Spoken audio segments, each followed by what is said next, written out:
हरे कृष्णा। प्यारे भक्तों, आज आप सभी श्रवण करेंगे कार्तिक मास की संपूर्ण कथा। इन कथाओं को कार्तिक शुक्ला प्रतिपदा तिथि से लेकर कार्तिक पूर्णिमा तक अवश्य सुनिएगा।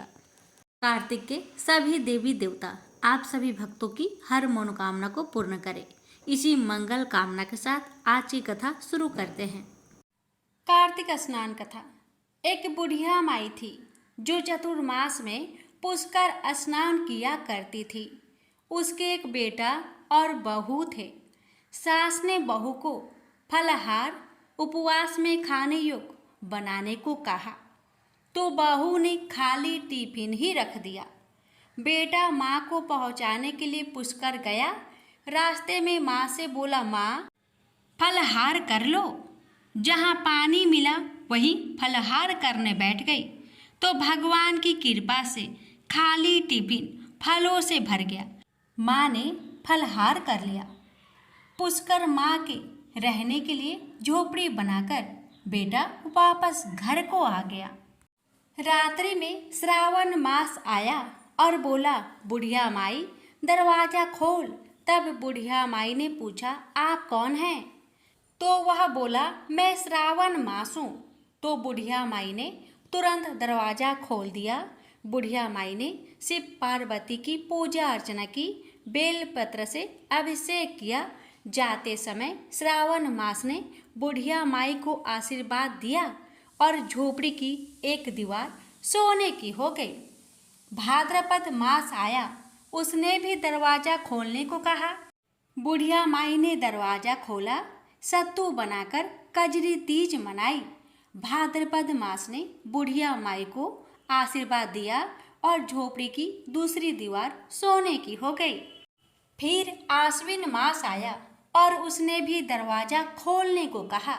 बुढ़िया माई ने दरवाजा खोला, पितरों का तर्पण कर ब्राह्मण भोज कराकर श्राद्ध किया। नवरात्रि में माँ दुर्गा को अखंड ज्योति जलाकर प्रसन्न किया। सत्य की विजय दिवस के रूप में बुराई का अंत की खुशी में दशहरा मनाया। आश्विन मास ने जाते समय प्रसन्न होकर तीसरी दीवार भी बहुमूल्य रत्नों से जटित कर दी और बुढ़िया माई को सदैव प्रसन्न रहने का आशीर्वाद दिया।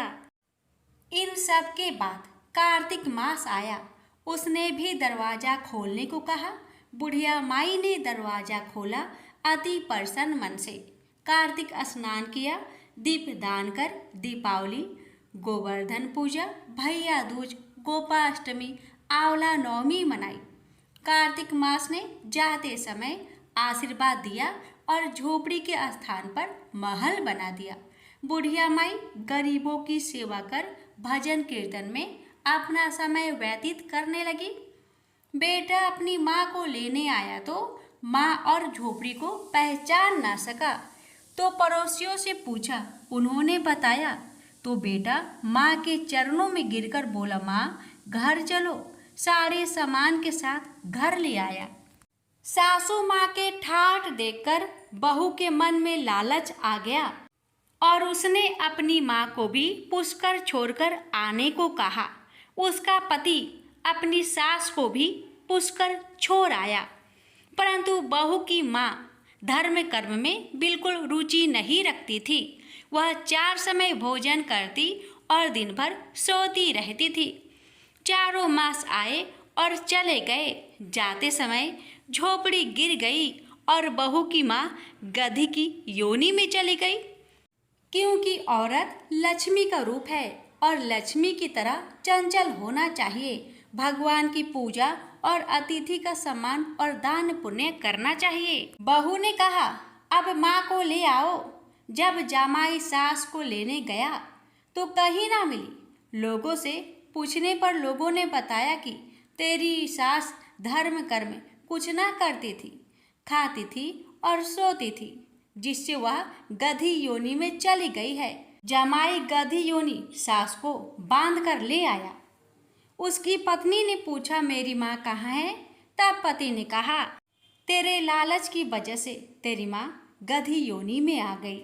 बड़े बड़े विद्वानों, ब्राह्मण, ऋषि मुनियों से पूछने पर उन्होंने बताया कि तेरी सास के स्नान किए पानी से स्नान करने पर उसे मनुष्य योनि मिलेगी। तब बहू ने ऐसा ही किया और उसकी माँ पुनः मनुष्य योनि में आ गई। हे राधा दामोदर, भगवान जैसा बुढ़िया माई को दिया, ऐसा आपकी कहानी कहने वाले, सुनने वाले, हुक्कार भरने वाले सभी पर अपनी कृपा सदा सर्वदा बनाए रखना। प्रेम से बोलिए कार्तिक के सभी देवी देवता की जय। कार्तिक स्नान, दो सास बहू की कथा। दो सास बहुएं थी। कार्तिक मास आया तो सास बोली, मैं कार्तिक स्नान के लिए तीर्थ जाना चाहती हूँ। तो बहू कहने लगी, मैं भी चलूँगी। सासू माँ बोली, तू अभी छोटी है बहू, अभी मुझे जाने दे। सासू माँ तीर्थ चली गई तो बहू कुम्हार के से 33 कुंडे ले आई। रोज एक कुंडा भर कर रखती। उधर गंगा में सासू जी की नथ गिर गई। बहू कुंडे में नहाती हुई बोली, सासू नहावे उंडे में, मैं नहाऊं कुंडे। इतने में गंगा की धारा कुंडे में आ गई। साथ में सासू जी की नथ भी आ गई। बहू ने नथ पहचान ली और अपने नाक में पहन ली। महीना पूरा हुआ, सासू जी आई। बहू सामे लेने लगी तो सास नथ देख बोली, तू यह कहाँ से लाई? तो बहू बोली, ये तो मेरे कुंडे में गंगा की धारा के साथ आ गई। अब सास बोली, मुझे ब्राह्मण भोज करना है। बहू बोली, सासू जी दो ब्राह्मण मेरे भी जिमा दो, मैंने भी कार्तिक स्नान किया है। तूने कहाँ कार्तिक स्नान किया? तो बहू बोली, ऊपर चलो मैं आपको बताती हूँ। ऊपर गई तो देखा सारे कुंड सोने के हो गए। बहू बोली, मैं रोज कुंडा भर कर रखती और सुबह जल्दी उठकर नहाती और उल्टा करके रख देती। तब सासू जी बोली, बहू तू बहुत भाग्यवान, जो साक्षात गंगा जी तेरे पास आई। तूने श्रद्धा और विश्वास से कार्तिक स्नान किया तो भगवान ने तुझे फल दिया। दोनों सास बहू ने धूमधाम से ब्राह्मण जिमाकर दक्षिणा देकर विदा किया। भगवान जैसा सास बहू को दिया वैसा सबको देना। श्री राधा कुंड, श्री श्याम कुंड तथा गिरी गोवर्धन, युगल किशोर श्री श्री राधा कृष्ण की नित्य प्रकट लीला अष्टलिया है। वे एक ही समय में इस पार्थिव जगत में तथा परयोम में गोलोक वृंदावन में स्थित है। तथापि जब श्री श्री राधा कृष्ण धरती पर अवतरित हुई, उन्होंने एक दिन सायंकाल में अपनी परम प्रिय लीला स्थलियों श्री राधा कुंड व श्री श्याम कुंड के प्रकटन की लीला का प्रदर्शन किया। इस अद्भुत कथा को प्रस्तावना स्वरूप हम सर्वप्रथम सूर अरिष्टासुर के वध की लीला का वर्णन करेंगे। एक दिन कार्तिक में श्री कृष्ण के मन में गिरी गोवर्धन के निकट एक क्षेत्र में, जो कालांतर में राधा कुंड के नाम से प्रसिद्ध हुआ, रास नृत्य करने की इच्छा जागृत हुई। किंतु मथुरा नरेश दुष्ट कंस कोई अन्य ही योजना बना रहा था। वह श्री कृष्ण का वध करना चाहता था। उसके समस्त भक्तगण की हत्या करना चाहता था और तदुपरांत संपूर्ण पृथ्वी पर राज्य करने की अभिलाषी था। अपनी जघन्य योजना को कार्यान्वित करने के लिए कंस ने अपने मित्र अरिष्टासुर को बुलाया, जो एक शक्तिशाली तांत्रिक योगी था। अरिष्ट अपनी इच्छा अनुसार कोई भी रूप धारण कर सकता था। चतुर दुराचारी कंस ने अरिष्ट को वृष का रूप धारण कर श्री कृष्ण का वध करने का आदेश दिया। वृष के भेष में वह असुर अपनी पहचान गुप्त रख सरलता पूर्वक वृंदावन में प्रवेश कर सकता था। अंततः सब देवताओं के लिए अशुभ रूप अरिष्ट नामक विशालकाय असुर सभी जगह वेग पूर्वक कुटिल गति से चलता हुआ अपने खुरों से धरती को फाड़ता हुआ वृंदावन में प्रविष्ट हुआ। अरिष्टासुर जहां भी पग धरता भूकंप आने लगता और पर्वत कांपने लगते। उस असुर की भयंकर आकृति को देखकर समस्त गोपजन भय के मारे सब दिशाओं में भाग गए। वह विकराल असुर देखने में अत्यंत भयावह था। अरुष्ट कोयले के जैसा काला था और मूर्तिमान मृत्यु स्वरूप प्रतीत होता था। उसका सिर अति विशाल था और बड़े बड़े वृक्षों पर बलपूर्वक टक्कर मारने के कारण उसके मुख पर अनेक चोटों एवं घाव के चिन्ह थे। उसके नेत्रों में रोष की लालिमा थी और वे सूर्य के समान दमक रहे थे। अरिष्टासुर क्रोध में अपने होठ चबा रहा था और बारंबार उन्हें चाट रहा था। अरिष्ट के सिंग तलवार के समान तीक्ष्ण थे और उसकी पूंछ गर्व से सीधी होकर आसमान में खड़ी थी। जैसे घुमा घुमा कर वह मेघों को तितर बितर कर रहा था। उस अविश्वसनीय वृषासुर की पीठ पर एक बृहद कबूर था। वो इतना कठोर था कि वह असुर केवल अपने कुबर के धक्के से ऊंची ऊंची भवनों को धराशायी कर सकता था। उसके कंधे अति सख्त थे और मांसपेशियां उभरी हुई थी। अरिश के स्थूल ग्रीवा एक हाथी की टांग के सदृश थी और उसका गलकंबल चाल और नीचे की ओर लटका हुआ था। उसका कटी क्षेत्र विस्तृत था और नितंब मल मूत्र से मलिन था। उसके घुटने सदृढ़ व सलप थे। अरिष्ट के खुर चाकू के समान नुकीले थे। वह असुर जहां जहां खुर धरता था वहां वहां पर धरती फट जाती थी, जिनसे धरती के आंसुओं के तुल्य जल निकल रहा था। उसने अनेक ऋषि मुनियों की हत्या कर दी और बहुत से गाय बैलों को मार डाला। अरिष्ट के रंभाने का शब्द इतना भेदक था कि उसे सुनकर अनेक गर्भवती स्त्रियां व गायों का गर्भपात हो गया। उस घिनौने असुर ने वज्र के गोष्ठों में हाहाकार मचा दिया। भय व आतंक से आक्रांत होकर ब्रजवासीगण श्री गोविंद का आश्रय ग्रहण करने के लिए उन्हें ऊंचे स्वर में पुकारने लगे, कृष्ण कृष्ण हमें बचाओ। उनका अंतर्नाद सुन कृष्ण भगवान दौड़े चले आए और गंभीर स्वर में उन्हें आश्वासन देते हुए बोले, प्रिय मित्रों मत डरो, मैं तुम्हारी रक्षा करूंगा। जब वह उग्र भीमकाय अरिष्टासुर श्री कृष्ण के सम्मुख आया तब वे तनिक भी विचलित नहीं हुए।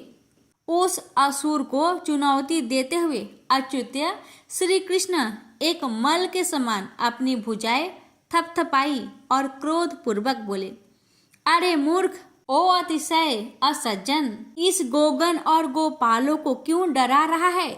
मैं यहाँ तुम जैसे दुष्ट दुरात्माओं को दंड देने हेतु ही उपस्थित हुआ हूँ। श्री कृष्ण अपने एक गोप सखा के कंधे पर अपनी अजय महाबली भुजा रख हंसने लगे। उस हास्य के द्वारा श्री कृष्ण ने उस असुर के क्रोध को बढ़ा दिया। अरिष्ट अपने खुर रूप कुदालों से भूमि को छत बिछत करने लगा और अपना सिर झुकाकर अपने नोकीले सिंघों से श्री कृष्ण के उदर को लक्ष्य बना इंद्र वज्र के समान श्री कृष्ण की ओर दुर्गति से धावित हो उठा। श्री कृष्ण की हत्या करने के उद्देश्य से वह वृष अपनी संपूर्ण प्रचंड शक्ति लगाकर उन पर झपटा, किंतु श्री कृष्ण ने अरिष्ट को उसके सिंघों से पकड़ लिया और 100 पग पीछे खदेड़ दिया। परंतु वह वृषासुर अचिरेन उठ खड़ा हुआ और दीर्घ श्वास लेता हुआ तथा संपूर्णतया स्वेद से व्याप्त होकर क्रोधोन्माद में श्री कृष्ण पर पुनः प्रहार किया।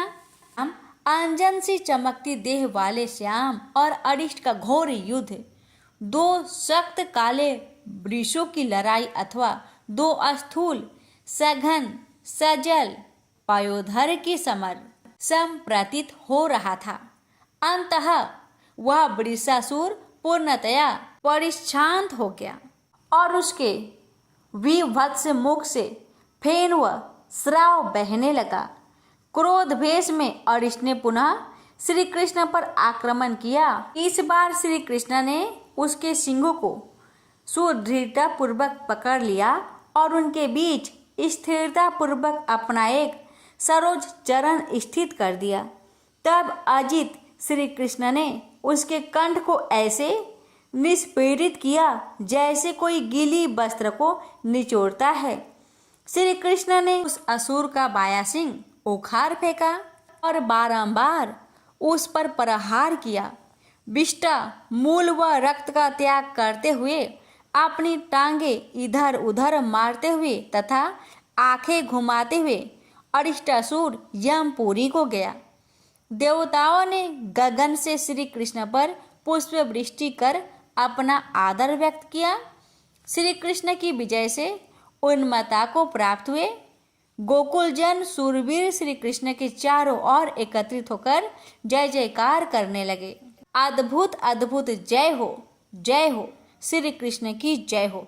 अंततः जब ब्रज के निरंभ नभ में निष्कांत अपनी कांति चितराने लगा तब ब्रज बिंदु श्री कृष्ण का मन रास नृत्य के लिए विचलित हो उठा। प्यारे भक्तों, यहीं पर अरिष्टासुर वध की कथा समाप्त हुई। तो प्रेम से बोलिए जय श्री कृष्ण, राधे राधे। किसी गांव में एक बूढ़ी औरत रहा करती थी। वह औरत हमेशा कार्तिक के महीने में व्रत किया करती थी। जब उसका व्रत खोलने का समय होता उस समय भगवान कृष्ण आते और एक कटोरा खिचड़ी का रखकर चले जाते थे।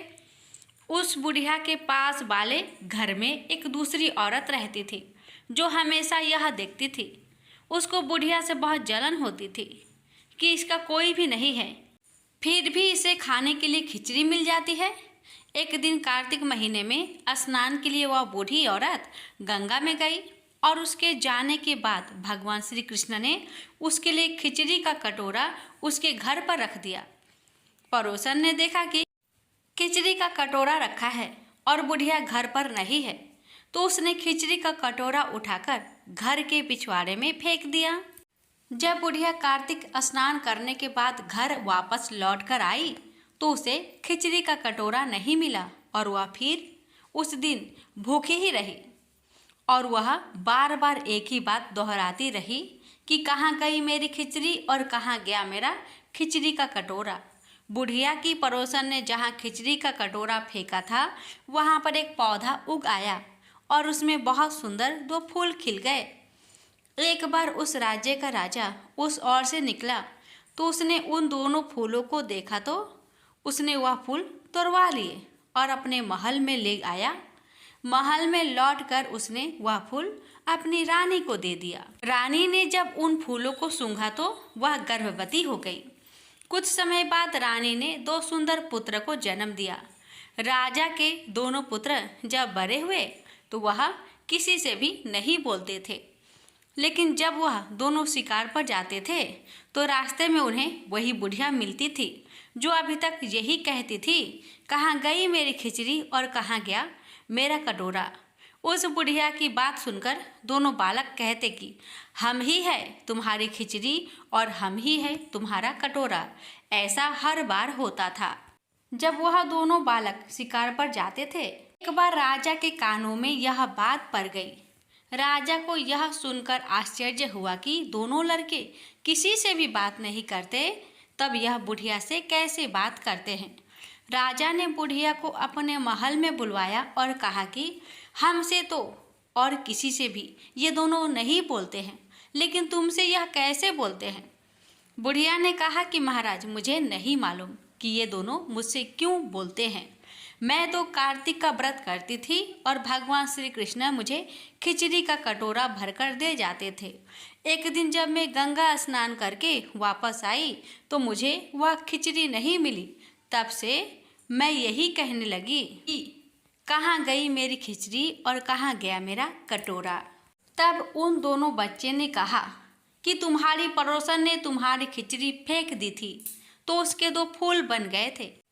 वह फूल राजा तोड़कर ले गए और अपनी रानी को दे दिए, और जब रानी ने फूल सूंघा तो हम दो लड़के का जन्म हुआ। हमें भगवान श्री कृष्ण ने ही आपके लिए भेजा है। सारी बात सुनकर राजा ने बुढ़िया को महल में ही रहने को कहा। हे कार्तिक महाराज, जैसे आपने बुढ़िया की बात सुनी, वैसे ही व्रत करने वालों की भी सुनना। राधा रानी और तुलसी कथा। एक बार राधा जी सखी से बोली, सखी, तुम श्री कृष्ण की प्रसन्नता के लिए किसी देवता की ऐसी पूजा बताओ जो परम सौभाग्यवर्धक हो। तब समस्त सखियों में श्रेष्ठ चंद्रनना ने अपने हृदय में एक क्षण तक कुछ विचार किया, फिर बोली, राधे, परम सौभाग्यदायक और श्री कृष्ण की भी प्राप्ति के लिए वरदायक व्रत तुलसी की सेवा, तुम्हें तुलसी का ही नियम लेना चाहिए, क्योंकि तुलसी का यदि स्पर्श अथवा ध्यान, नाम संकीर्तन, आरोपण, सिंचन किया जाए तो महान पुण्यप्रद होता है। हे राधे, जो प्रतिदिन तुलसी की भक्ति करते हैं वे कोटि सहस्त्र युगों तक अपने उस सुकृत्य का उत्तम फल भोगते हैं। मनुष्य की लगाई हुई तुलसी जब तक शाखा पर शाखा, बीज, पुष्प और सुंदर दलों के साथ पृथ्वी पर बढ़ती रहती है, तब तक उनके वंश में जो जो जन्म लेता है वे सभी हो हजार कल्पों तक श्री हरि के धाम में निवास करते हैं। जो तुलसी मंजरी सिर पर रखकर प्राण त्याग करता है वह सैकड़ों पापों से युक्त क्यों न हो, यमराज उनकी ओर देख भी नहीं सकते।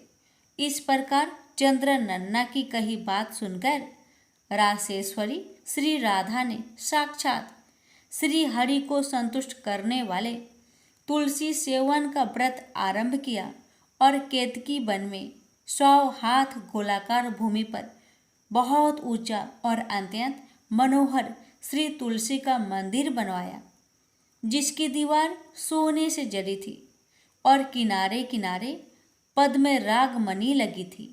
वह सुंदर सुंदर पन्ने हीरे और मोतियों के परकोटे से अत्यंत सुशोभित था।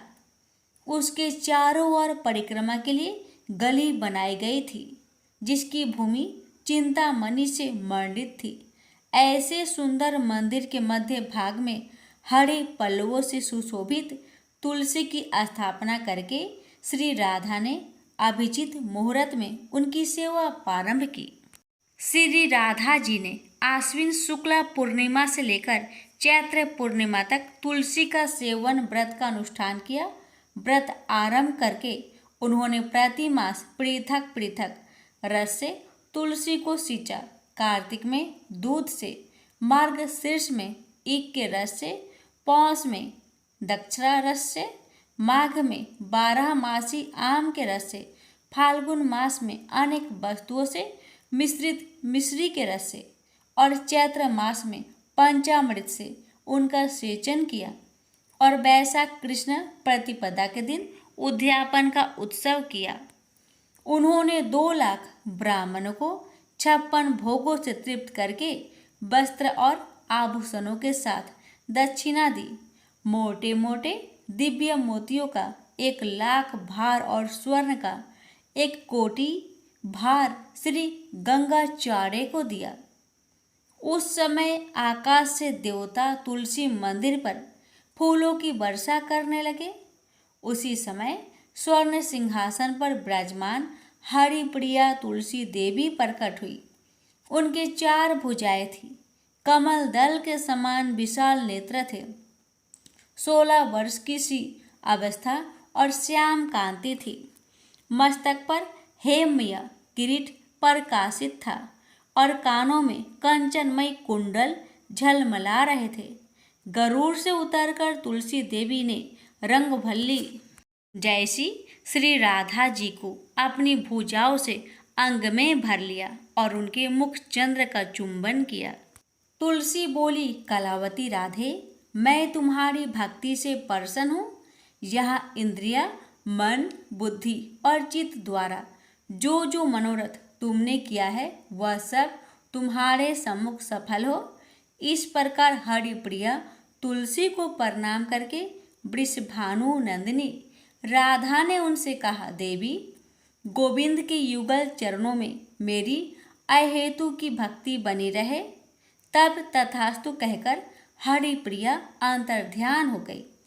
इस प्रकार पृथ्वी पर जो मनुष्य श्री राधिका के इस विचित्र उपाख्यान को सुनता है वह भगवान को पाकर कृत्य कृत्य हो जाता है। प्रेम से बोलिए जय श्री हरि। पीपल पथवारी की कथा। एक गुजरी थी। उसने अपनी बहू से कहा कि तू दूध दही बेचा। तो वह दूध दही बेचने गई। कार्तिक का महीना था। वहां पर सब औरतें पीपल सींचने आती थी। तो वह भी बैठ गई और औरतों से पूछने लगी कि तुम क्या कर रही हो। तो औरतें बोली कि हम तो पीपल की पथवाड़ी सींच रहे हैं। तो उसने पूछा, इससे क्या होता है? औरत ने जवाब दिया कि इसके करने से अन्य धन मिलता है, बरसों का बिछड़ा हुआ पति मिलता है। उस गुजरी ने कहा कि तुम तो पानी से सींच रही हो, मैं दूध दही से सींचूंगी। उसकी सास रोज कहती कि तू दूध दही बेचकर पैसे लाकर दे। तो उसने कहा कि जब कार्तिक का महीना पूरा हो जाएगा तब ला दूंगी। और कार्तिक का महीना पूरा हो गया। पूनम के दिन गुजरी पीपल पथवारी के पास धारणा लेकर बैठ गई। पीपल ने पूछा कि तू यहाँ क्यों बैठी है? उसने कहा, मेरी सास दूध दही के पैसे मांगेगी। तो पीपल ने कहा, मेरे पास पैसे नहीं है, यह पत्थर टंडे पान पत्ते पड़े हैं, वह ले जा और गुल्लक में रख देना। जब सास ने पूछा पैसे लाई?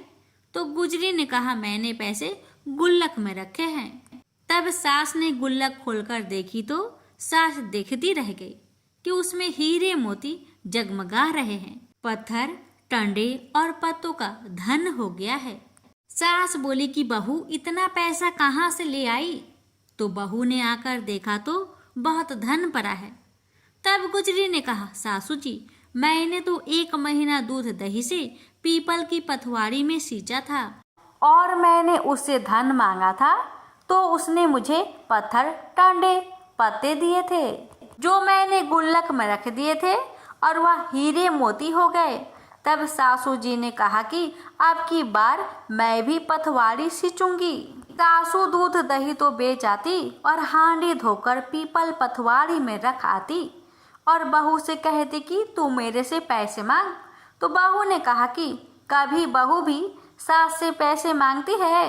तो सास बोली कि तू मेरे से पैसे मांग। प्यारे भक्तों, कहते हैं ना, लालच बुरी बला है। अब देखिए सासू माँ के साथ क्या होता है।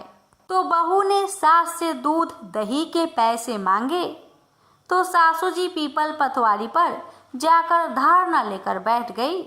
तो डंडे पत्ते पान भाटे उसे भी मिले और कहा कि गुल्लक में जाकर रख दे। फिर बहू ने खोलकर देखा तो उसमें कीड़े मकोड़े चल रहे थे। गुजरी ने सास से कहा, यह क्या है? तो सास देखकर बोली कि पीपल पथवारी ने तेरे को तो अन्न धन दिया और मुझे कीड़े मकोड़े दिए। तब सभी लोग बोले कि बहू तो सत से पीपल पथवारी को सींचती थी और सासू तो धन की भूख से सींचती थी। इसलिए हे पथवारी माता, जैसे बहू को दिया वैसे सबको देना और जैसा सासू जी को दिया वैसा किसी को मत देना। प्रेम से बोलिए पथवारी माता की जय। कीड़े नगरा की कथा। एक गांव में एक बुढ़िया माई रहती थी। उसके 2 बेटे तथा बहू भी थे। बुढ़िया माई भगवान श्री हरि विष्णु की परम भक्त थी। अपना जीवन दान धर्म पुण्य कार्य कर्मों में लगाती थी। परंतु बुढ़िया माई कभी भी मंदिर और सत्संग में वह तीर्थ स्थानों पर नहीं जाती थी। एक बार गांव में भागवत कथा हो रही थी। बेटे ने कहा, माँ, आप सारा दिन घर में रहती हैं, आप मंदिर में भागवत कथा सुनने क्यों नहीं जाती? बुढ़िया माई ने बेटे का मन रखने के लिए कह दिया कि आज जाऊंगी, परंतु नहीं गई। ऐसा करते करते 6 दिन निकल गए। बुढ़िया माई के बेटे ने कहा, माँ आज अंतिम दिन है, आज तो कथा सुनने आपको जाना ही पड़ेगा। सारा दिन घर का काम करके बुढ़िया माई ने जाते जाते इतनी देर कर दी कि अंतिम दिन की भागवत कथा भी समाप्त हो गई। भगवान श्री हरि विष्णु सन्यासी का रूप धारण करके बुढ़िया माई के पास आए और बोले, बुढ़िया माई तुम कहाँ जा रही हो? बुढ़िया माई ने कहा, मैं भागवत कथा सुनने जा रही हूँ। तब सन्यासी रूपी भगवान श्री हरि विष्णु ने कहा, अब इतनी देर से क्यों जा रही हो? वहाँ तो अब कथा समाप्त हो गई है, अब वहाँ जाकर क्या करोगी? बुढ़िया माई ने कहा, अब घर से निकली हूँ तो जाकर ही आऊंगी। तब सन्यासी रूपधारी भगवान श्री हरि विष्णु ने कहा कि अब कथा समाप्त हो गई, भक्त लोग भी अपने अपने घर चले गए, अब तुम वहां से क्या लाओगे? तो बुढ़िया माई बोली, कुछ नहीं तो वहां से मैं एक ईंट उठा लाऊंगी। तो सन्यासी रूपधारी भगवान श्री हरि विष्णु बोले, तुम वहां से मिट्टी की ईंट लाओगी, उसके बदले मैं तुम्हें एक सोने का ईंट दे देता हूँ। बुढ़िया माई ने ईंट ले ली और घर की तरफ चल पड़ी और विचार करने लगी कि यदि यह ईंट मैं घर ले जाऊंगी तो बेटे बहू झगड़ने लगेंगे, इसलिए घर के आंगन में बाहर ही बुढ़िया माई ने वह ईंट जमीन में गाड़ दी। परंतु अब बुढ़िया माई का ध्यान उस ईंट पर ही रहने लगा। खाने पीने घर के काम करने में सदैव बुढ़िया माई का अपना ध्यान सोने की ईंट पर लगाए रखती थी। बेटे बहू ने पूछा, माँ पूरे दिन घर के आंगन में क्या करती रहती हो? तो बुढ़िया माई ने कहा, मैं आने जाने वालों को देखती रहती हूँ। एक दिन बुढ़िया माई मर गई। यमराज के दूत बुढ़िया माई को लेने आए। बुढ़िया माई को लेकर धर्मराज जी के पास पहुँचे और धर्मराज जी को सारी बात बतलाई। धर्मराज जी ने बुढ़िया माई को कुतिया की योनी दे दी और कुतिया उसी पेड़ के नीचे बैठी रहती।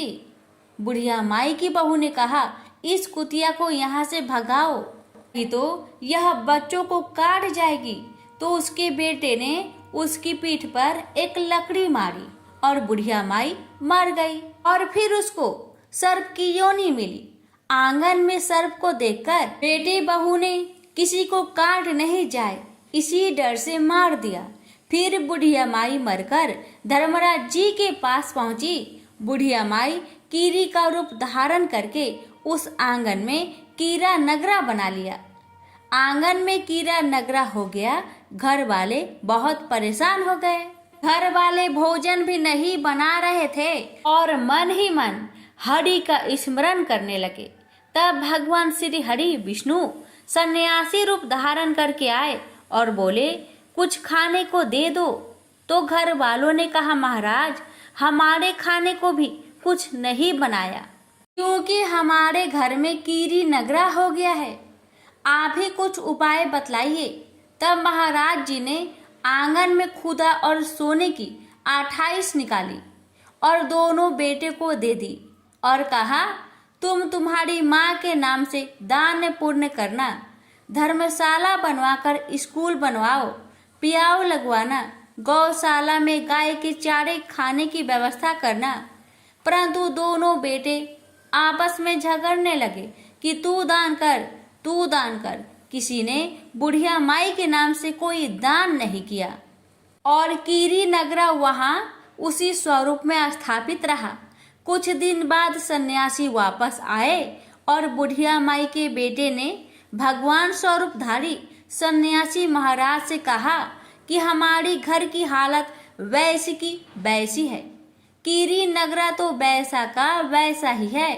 तब साधु रूपधारी सन्यासी महाराज ने कहा, वह सोने की ईंट के टुकड़े लाओ और उन्हें बेचकर उनसे जो भी धन मिले उसे तुम्हारी माँ के नाम से दान पुण्य करो। इस कीरी नगरा पर शक्कर और आटा डालो। तुम ऐसा करोगे तो तुम्हारी माँ को मोक्ष प्राप्ति होगी। और उनके घर से कीड़ा नगरा चला गया। जो व्यक्ति प्रतिदिन सुबह प्रातः आटा और शक्कर कीड़े नगरे पर डालता है, वह सदैव धनवान, पुत्रवान, संपन्न, सुख शांति से जीवन यापन करता है। उसके घर में कभी कोई कष्ट नहीं आता है। उसका जीवन सदा सर्वदा आनंद से व्यतीत होता है। उसके परिवारजनों से अत्यधिक स्नेह प्रदान करते हैं। कीरी नगरा प्रतिदिन सींचने से, कीरी नगरा की कहानी सुनने से, दान पुण्य धर्म कार्यों में रुचि लगाने से जीवन उत्तम हो जाता है। जय बोलो विष्णु भगवान की जय। भगवान श्री कृष्ण और गाय माता की कथा। ये बात उस समय की है कि जब राधिकापति भगवान श्री कृष्ण के मन में दूध पीने की इच्छा होने लगी, तब भगवान ने अपने वाम भाग से लीला पूर्वक सुरभि गौ को प्रकट किया। उसके साथ बछड़ा भी था जिसका नाम मनोरथ था। उस स्वतसा गौ को सामने देख श्री कृष्ण के पार्षद सुदामा ने एक रत्नमयी पात्र में उसका दूध दोहा और उस सुरभि से दोहे गए स्वादिष्ट दूध को स्वयं भगवान श्री कृष्ण ने पिया। ऋतु तथा बुढ़ापा हरने वाला वह दूध अमृत से भी बढ़कर था।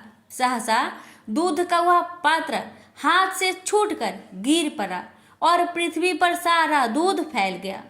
उस दूध से वहां एक सरोवर बन गया जो गोलोक में क्षीर सरोवर के नाम से प्रसिद्ध हुआ। गोपिकाओं और श्री राधा के लिए वह कीरा सरोवर बन गया। उस कीरा सरोवर के घाट दिव्य रत्नों द्वारा निर्मित थे। भगवान की इच्छा से उसी समय असंख्य कामधेनु गौ प्रकट हो गई।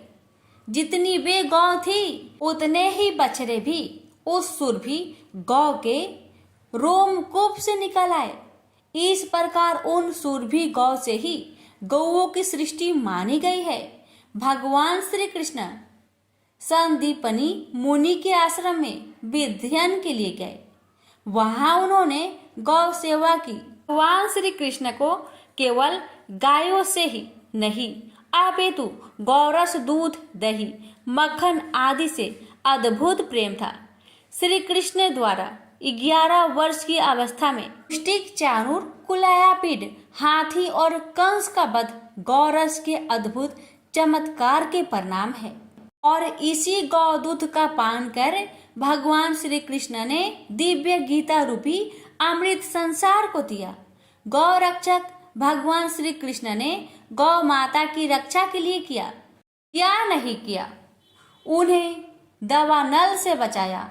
इंद्र के कोप से गायों और ब्रजवासियों की रक्षा के लिए गिरिराज गोवर्धन को कनिष्ठा उंगली पर उठाया। अब देवराज इंद्र ने ऐरावत हाथी की सूर्य के द्वारा लाए गए आकाश गंगा के जल से तथा कामधेनु ने अपने दूध से उनका अभिषेक किया और कहा कि जिस प्रकार देवों के राजा देवेंद्र है उसी प्रकार आप हमारे राजा गोविंद हैं। भगवान श्री कृष्ण का बाल्य जीवन गौ सेवा में बीता, इसलिए उनका नाम गोपाल पड़ा। पुतना के वध के बाद गोपियों श्री कृष्ण के अंगों पर गोमूत्र, गोरज व गोमय लगाकर शुद्ध करती है, क्योंकि उन्होंने पुतना के मृत शरीर को छुआ था। और गाय की पूंछ को श्री कृष्ण के चारों ओर घुमाकर उनकी नजर उतारती है। तीनों लोकों के कष्ट हरने वाले श्री कृष्ण के अनिष्ट हरण का काम गाय करती है। जब जब श्री कृष्ण पर कोई संकट आया, नंद बाबा और यशोदा माता ब्राह्मणों को स्वर्ण वस्त्र तथा पुष्पमाला से सजी गायों का दान करते थे। यह है गौ माता की महिमा और श्री कृष्ण के जीवन में उनका महत्व। नंद बाबा के घर सैकड़ों गौपाल सेवक थे, पर श्री कृष्ण गायों को दोहने का काम भी स्वयं करना चाहते थे। कन्हैया ने आज माता से गाय चराने के लिए जाने की जिद की और कहने लगे कि भूख लगने पर वे वन में तरह तरह के फलों के वृक्ष से फल तोड़कर खा लेंगे। पर माँ का हृदय इतने छोटे और सुकुमार बालक के सुबह से शाम तक वन में रहने की बात से डर गया और वह कन्हैया को कहने लगी कि तुम इतने छोटे छोटे पैरों से सुबह से शाम तक वन में कैसे चलोगे? लौटते समय तुम्हें रात हो जाएगी। तुम्हारा कमल के समान सुकुमार शरीर कड़ी धूप में कुम्हला जाएगा। परंतु कन्हैया के पास तो माँ के हर सवाल का जवाब था। वह माँ की सौगंध खाकर कहते हैं कि ना तो मुझे धूप लगती है और न ही भूख, और वह माँ का कहना न मानकर गौचरण की अपनी हाट पर अड़े रहे। मोर मुकुटी बनमाली पीताम्बरधारी श्री कृष्ण यमुना में अपने हाथों से मल कर गायों को स्नान कराते, अपने पीताम्बर से ही गायों का शरीर पोंछते, सहलाते और बछड़ों को गोद में लेकर उनका मुख काटते और पुष्प गुच्छ गुजा आदि से उसका श्रृंगार करते। तृण एकत्र कर स्वयं अपने हाथों से उन्हें खिलाते। गायों के पीछे वन वन में वह नित्य नंगे पांव उस कंकर कंटक सहते हुए उन्हें चराते जाते। गाय तो उनकी आराध्य है और आराध्य का अनुगमन जूते पहनकर तो होता नहीं। परम ब्रह्मा श्री कृष्ण गायों को चराने के लिए जाते समय अपने हाथ में कोई छड़ी आदि नहीं रखते थे, फल बंसी लिए हुए गाय चराने जाते थे। वह गायों के पीछे पीछे ही जाते हैं और गायों के पीछे पीछे ही लौटते हैं। वह गायों को मुरली सुनाते हैं। सुबह गौ समूह को साष्टांग प्रणाम करते और सायंकाल गायों के खुरों से पूरी धूल से उनका मुख पीला हो जाता था। इस अद्भुत दृश्य को देखने के लिए देवी देवता अपने लोगों को छोड़कर ब्रज में चले आते और आश्चर्यचकित रह जाते कि जो परम ब्रह्मा श्री कृष्ण बड़े बड़े योगियों के समाधि लगाने पर भी ध्यान में नहीं आते, वे ही श्री कृष्ण गायों के पीछे पीछे नंगे पांव वनों में हाथ में बंसी लिए घूम रहे हैं। मोहन गाय चराकर आ रहे हैं। उनके मस्तक पर नारंगी पगड़ी है जिस पर मयूर पिच का मुकुट लगा है। मुख पर काली काली अलके बिखरी हुई है जिनमें चंपा की कलियां सजाई गई है। गोप बालकों की मंडली के बीच मेघ के समान श्याम श्री कृष्ण रसमयी बंसी बजाते हुए चल रहे हैं और सखा मंडली उनकी गुणावली गाती चली रही है। गेरू आदि से चित्रित सुंदर नट के समान भैंस में ये नवल किशोर मस्त चलते हुए आ रहे हैं। चलते समय उनकी कमर में कमरधनी के किंकनी और चरणों के नूपुरों के साथ गायों के गले में बंधी घंटिया की मधुर ध्वनि सब मिलकर कानों में मानो अमृत घोल रहे हो। प्रेम से बोलिए श्री कृष्ण भगवान की जय, गाय माता की जय। नारद जी ने पूछा कि श्री हरि के चरण कमलों में प्रकट हुई गंगा किसी प्रकार ब्रह्मा जी की कमल में रही। गंगा भगवान की प्रेयसी भी है, कहो ये सब बातें कैसे घटी? नारायण जी ने कहा, नारद, प्राचीन समय की बात है। जलमयी गंगा गोलोक में विराजमान थी। राधा और कृष्ण के अंगों से प्रकट हुई ये गंगा उनका अंश तथा साक्षात उनका स्वरूप ही है। जलमयी गंगा को आदि शास्त्री देवी अत्यंत सुंदर रूप धारण करके भूमंडल पर पधारी। तब वह गंगा कुछ लज्जा भाव से भगवान श्री कृष्ण के पास विराजमान हो गई। इतने में असंख्य गोपियों के साथ राधा भी आ गई। राधिका को आता देखकर कृष्ण उठकर खड़े हो गए और कुछ हंसकर आश्चर्य भाव से मधुर वचनों में बातचीत करने लगे। गंगा भी तुरंत उठ गई और राधा का सत्वन किया। राधा ने कहा, प्राणेश, आपके प्रसन्न मुख कमल को निहारने वाली ये कल्याणी कौन है? इसके मन में मिलने की इच्छा है। आपके मनोहर रूप ने इसे अचेत कर दिया है। इसके सब अंग पुलकित हो रहे हैं। राधा ने साध्वी गंगा से भी कुछ कहना चाहा। गंगा योग में प्रवीण थी। गंगा को योग से राधा का मनोभाव भी ज्ञात हो गया। अतः बीच सभा में ही अंतर्ध्यान होकर वे अपने जल में प्रविष्ट हो गए।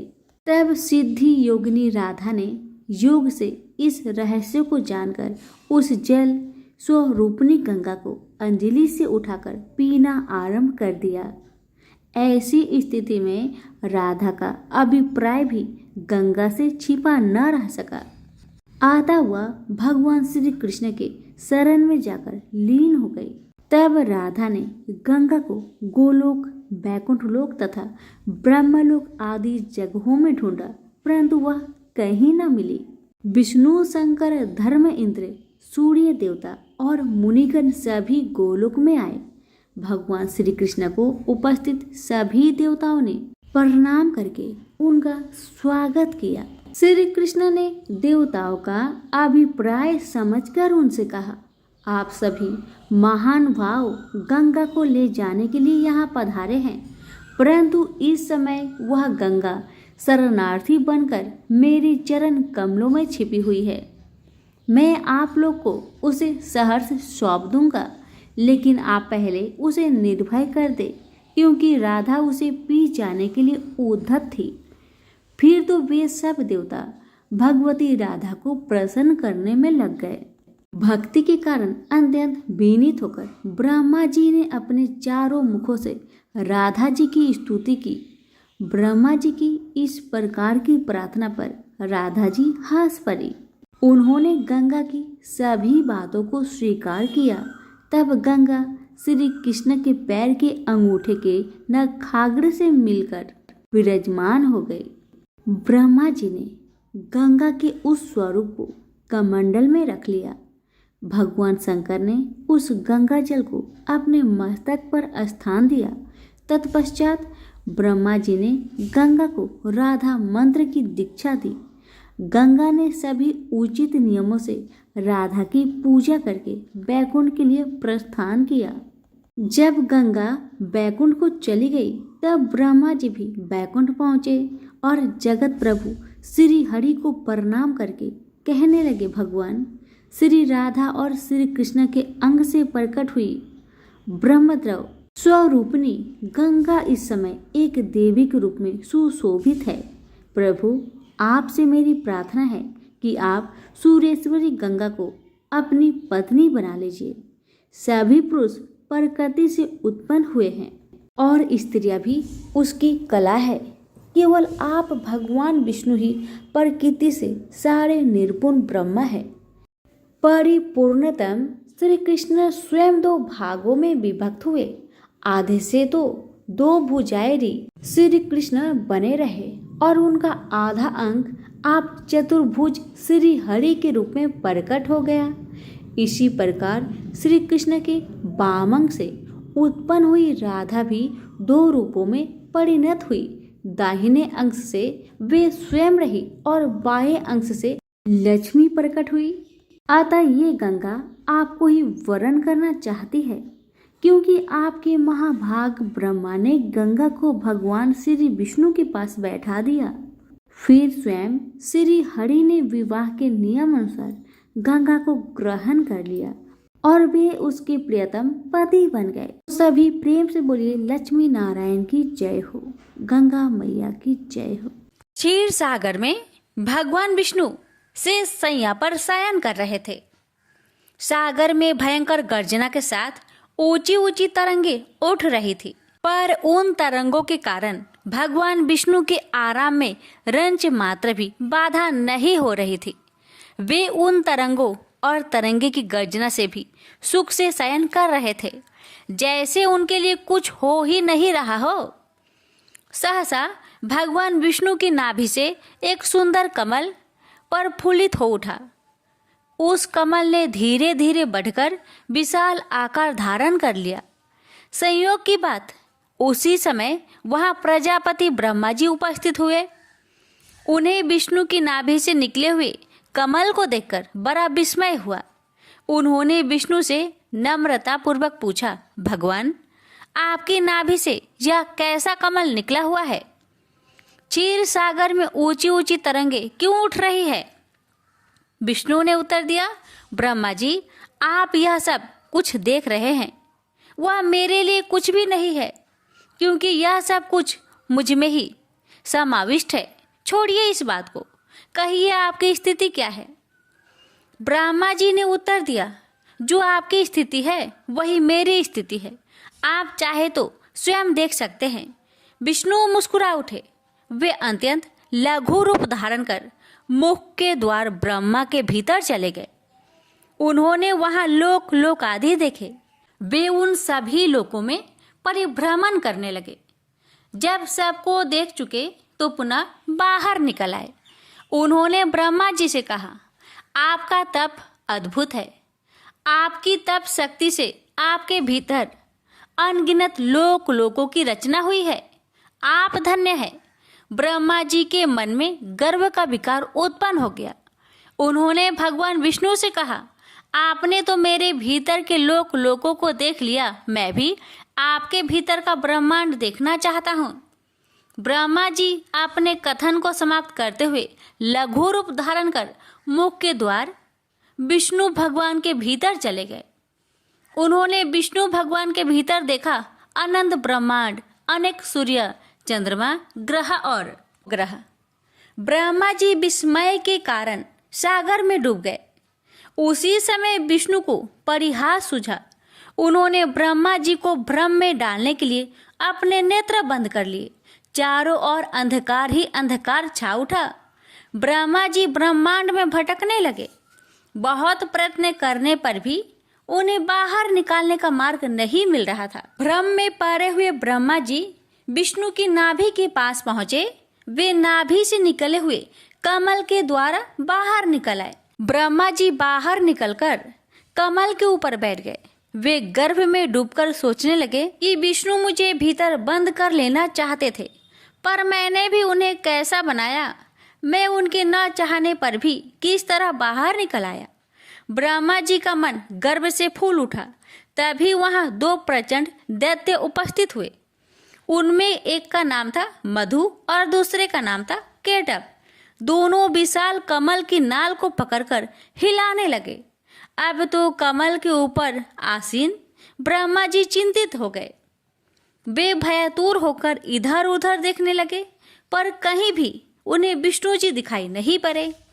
ब्रह्मा जी ने देखा कि कमल नाल पानी के भीतर समाई हुई है। वे लघु रूप धारण कर कमल नाल के द्वार नीचे उतरते चले गए और वहां जा पहुंचे जहां विष्णु शेष शैया पर शयन कर रहे थे।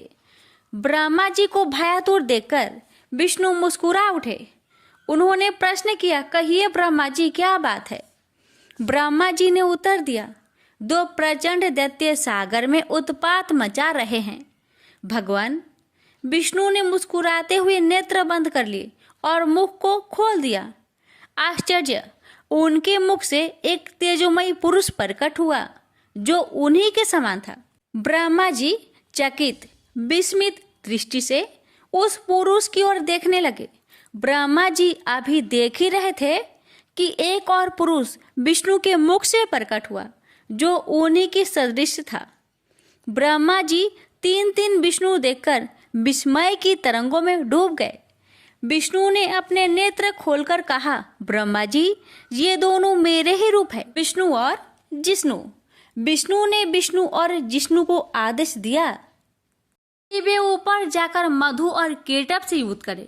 ब्रह्मा जी पुनः कमल के आसन पर जाकर बैठ गए। विष्णु और विष्णु भी ऊपर कमल के समीप जा पहुंचे।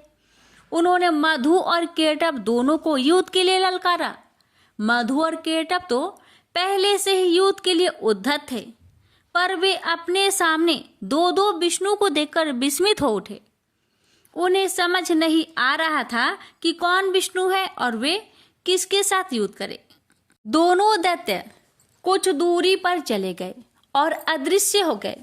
ब्रह्मा जी ने सोचा कि दोनों दैत्य डर कर भाग गए होंगे, पर नहीं, वैसा नहीं हुआ। वे बड़े मायावी राक्षस थे। वो दोनों छिपकर योजना बना रहे थे। मधु और केटव ने अपनी शक्ति से विष्णु भगवान के रूप में अपने रूप को बदल लिया। दोनों विष्णु भगवान का रूप धारण करके ब्रह्मा जी के पास पहुंचे। ब्रह्मा जी तो अपने सामने चार चार विष्णु भगवान को देखकर चकरा गए। विष्णु रूपधारी मधु और केटव ने ब्रह्मा जी से कहा, देखो, हम तुम्हारे विष्णु से किसी प्रकार में कम नहीं है।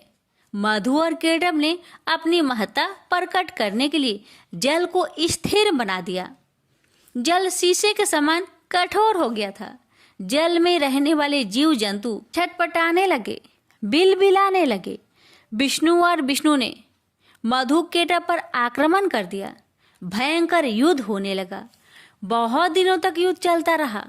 युद्ध का अंत नहीं होने को आ रहा था। कमल पर बैठे हुए ब्रह्मा जी घबरा रहे थे।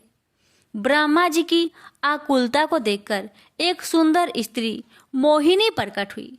उसके अंग अंग में सौंदर्य और मादकता टपक रही थी। मधु और केटव उसे देखते ही उस पर मोहित हो उठे और युद्ध करना भूल गए। विष्णु भगवान और जिष्णु ने अवसर पाकर मधु और केटव को मृत्यु की गोद में सुला दिया। दोनों की मृत्यु होते ही विष्णु और जिष्णु अदृश्य हो गए और मोहिनी भी अदृश्य हो गई। ब्रह्मा जी भय से मुक्त हो गए। वे विष्णु के समक्ष उपस्थित हुए। विष्णु ने मुस्कुराते हुए प्रश्न किया, कहिए, अब तो कोई संकट नहीं है ना? ब्रह्मा जी के मन का गर्व ध्वस्त हो चुका था। उन्होंने सिर झुकाकर उत्तर दिया, प्रभु, जिस पर आपकी कृपा हो उसके लिए संकट कैसा, पर भगवान की कृपा कैसे प्राप्त होती है? मन का अभिमान छोड़ने पर, सबको अपने समान समझने पर। प्रेम से बोलिए लक्ष्मी नारायण की जय। राम अवतार रामचंद्र प्राचीन भारत में जन्मे एक महापुरुष थे। हिंदू धर्म में राम विष्णु के 10 अवतारों में से एक है। राम अयोध्या के राजा दशरथ और रानी कौशल्या के सबसे बड़े पुत्र थे। राम की पत्नी का नाम सीता था, जो कि लक्ष्मी का अवतार मानी जाती है, और इनके 3 भाई थे, लक्ष्मण, भरत और शत्रुघ्न। हनुमान भगवान राम के सबसे बड़े भक्त माने जाते हैं। राम ने राक्षस जाति के राजा रावण का वध किया। माना जाता है कि राम का जन्म प्राचीन भारत में हुआ था। उनके जन्म के समय का अनुमान सही से नहीं लगाया जा सकता है, परंतु विशेषज्ञों का मानना है कि राम का जन्म तकरीबन आज से 9000 वर्ष में हुआ था। धर्म के मार्ग पर चलने वाले राम ने अपने तीनों भाइयों के साथ गुरु वशिष्ठ से शिक्षा प्राप्त की। ईश्वरीय में विश्वामित्र उन्हें वन में राक्षसों द्वारा मचाए जा रहे उत्पात को समाप्त करने के लिए ले गए। राम के साथ उनके छोटे भाई लक्ष्मण भी इस कार्य में उनके साथ हो गए। राम ने उस समय तारका नामक राक्षसी को मारा था। मारीच को पलायन के लिए मजबूर किया। इस दौरान ही विश्वामित्र उन्हें मिथिला ले गए। वहां के विदेह राजा जनक ने अपनी पुत्री के विवाह के लिए एक समारोह आयोजित किया था। भगवान शिव का एक धनुष था, जिस पर प्रयांचा चढ़ा देने वाले सूर से सीता का विवाह किया जाना था। बहुत सारे राजा महाराजा उस समारोह में पधारे। बहुत से राजाओं के प्रयत्न के बाद भी जब धनुष पर प्रयांचा चढ़ाना तो दूर, धनुष उठा तक नहीं सके, तब विश्वामित्र की आज्ञा पाकर राम ने धनुष उठाकर प्रयांचा चढ़ाने की कोशिश की। उनकी प्रयांचा चढ़ाने की कोशिश में वह महान धनुष ही घोर ध्वनि करते हुए टूट गया। महर्षि परशुराम ने जब वह घोर ध्वनि सुनी तो वहां आए और अपने गुरु शिव का धनुष टूटने पर रोष व्यक्त करने लगे। तब राम ने बीच बचाव किया। इस प्रकार सीता का विवाह राम से हुआ और परशुराम सहित समस्त लोगों ने आशीर्वाद दिया। राजा दशरथ वानप्रस्थ की ओर अग्रसर हो रहे थे, अतः उन्होंने राज्यभार राम को सौंपने का सोचा। उस समय राम के अन्य 2 भाई भरत और शत्रुघ्न अपने नैनीहाल केकई गए हुए थे। मंथरा जो रानी केकई की दासी थी, उसने केकई को भड़काया कि राजा तुम्हारे साथ गलत कर रहे हैं। तुम राजा की प्रिय रानी हो तो तुम्हारी संतान को राजा बनना चाहिए, पर राजा दशरथ राम को राजा बनाना चाहते हैं। केकई चाहती थी उनके पुत्र भरत राजा बने, इसलिए उन्होंने राम को दशरथ द्वारा 14 वर्ष का वनवास दिलाया। राम ने अपने पिता की आज्ञा का पालन किया। राम की पत्नी सीता और उनके भाई लक्ष्मण भी वनवास गए थे। वनवास के समय रावण ने सीता का हरण किया था। राम अपने भाई लक्ष्मण के साथ सीता की खोज में दर दर भटक रहे थे। तब वह हनुमान और सुग्रीव नामक 2 बानरों से मिले। हनुमान राम के सबसे बड़े भक्त बने। सीता को बचाने के लिए राम ने हनुमान और वानर सेना की मदद से रावण से युद्ध किया और उसे परास्त किया था। भगवान राम ने जब रावण को युद्ध में परास्त कर दिया, तब उसके छोटे भाई विभीषण को लंका का राजा बना दिया। राम, सीता, लक्ष्मण और कुछ वानर जनक पुष्पक विमान से अयोध्या को प्रस्थान कर गए। वहां सबसे मिलने के बाद राम और सीता अयोध्या के राजा और रानी की पद को पाए। प्रेम से बोलिए श्री रामचंद्र की जय। राजा अम्बरीश की कथा। राजा अम्बरीश भगवान श्री हरि के परम भक्त थे।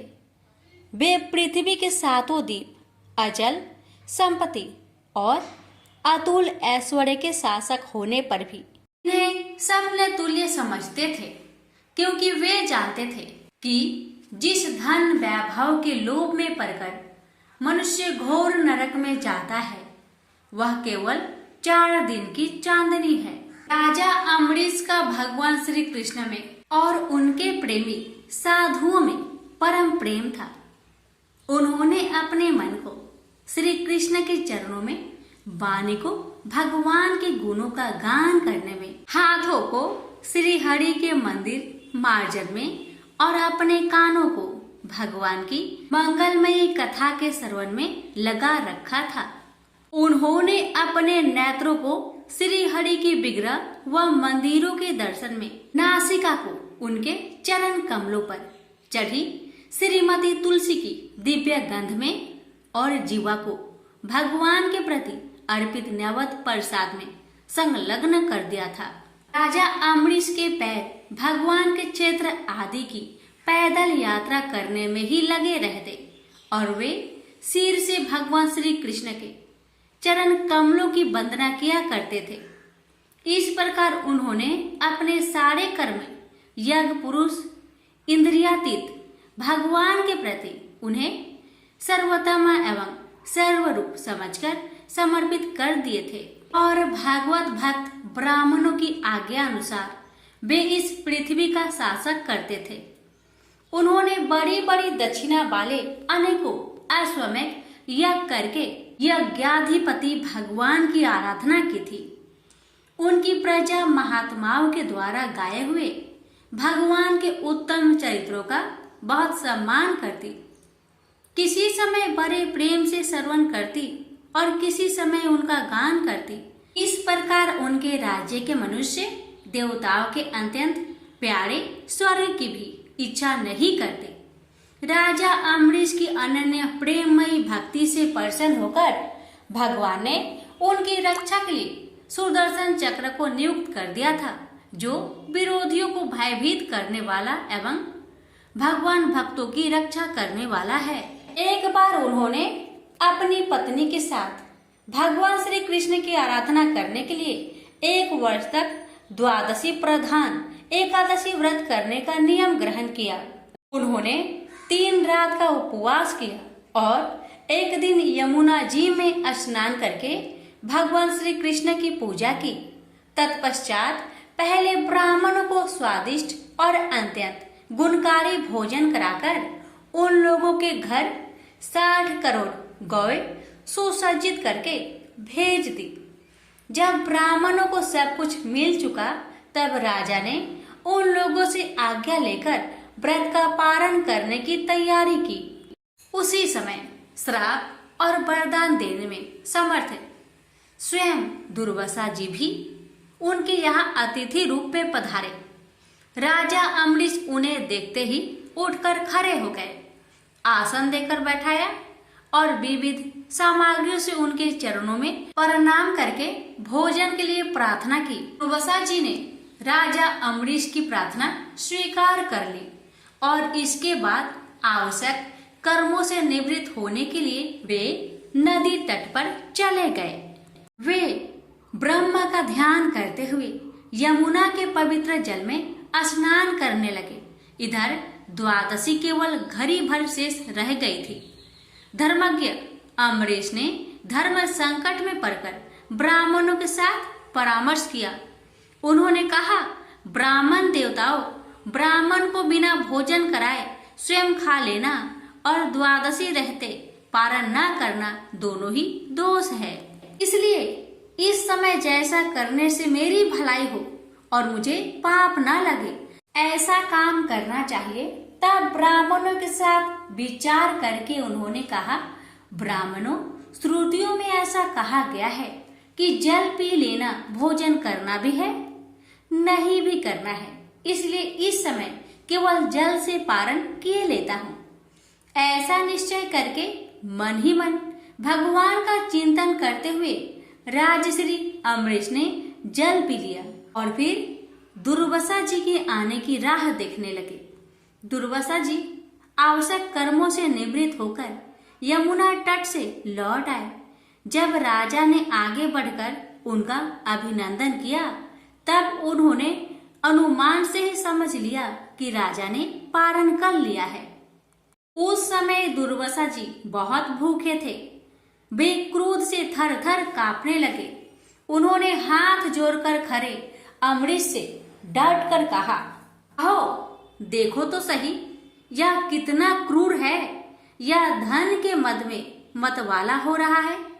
भगवान की भक्ति तो इसे छू तक नहीं गई और यह अपने को बड़ा समर्थ मानता है। आज इसने धर्म का उल्लंघन करके बड़ा अन्याय किया है। मैं इसका अतिथि होकर आया हूँ, किंतु फिर भी मुझे खिलाए बिना ही इसने खा लिया। अच्छा देख, तुझे अभी इसका फल चखाता हूँ। यो कहते कहते वे क्रोध से जल उठे। उन्होंने अपनी एक जटा उखाड़ी और उससे अम्बरीश को मार डालने के लिए एक कृत्या राक्षसी उत्पन्न की। वह आग के समान जलती हुई हाथ में तलवार लेकर राजा अम्बरीश पर टूट पड़ी। परम पुरुष परमात्मा ने अपने सेवक की रक्षा के लिए पहले से ही सुदर्शन चक्र को नियुक्त कर रखा था। जैसे आग क्रोध से गुर्राते हुए सांप को भस्म कर देती है, वैसे ही चक्र ने दुर्वासा जी की कृत्या को जलाकर ढेर कर दिया। जब दुर्वासा जी ने देखा कि मेरी बनाई हुई कृत्या तो जल रही है और चक्र मेरी ओर आ रहा है, तब वे भयभीत हो अपने प्राण बचाने के लिए जी छोड़कर एकाएक भाग निकले। जैसे ऊंची ऊंची लपटों वाला दवानल सांप के पीछे दौड़ता है, वैसे ही भगवान का चक्र तो मेरे पीछे लग गया है। तब दुर्वासा जी दिशा, आकाश, पृथ्वी, अतल, बीतल आदि नीचे के लोक, समुद्र, लोकपाल और उनके द्वारा सुरक्षित लोक एवं स्वर्ग तक में गए। परंतु जहां जहां वे गए वहीं वहीं उन्होंने असहा तेज वाले सुदर्शन चक्र को अपने पीछे लगा देखा। जब उन्हें कहीं भी कोई रक्षक न मिला तब वे तो डर गए।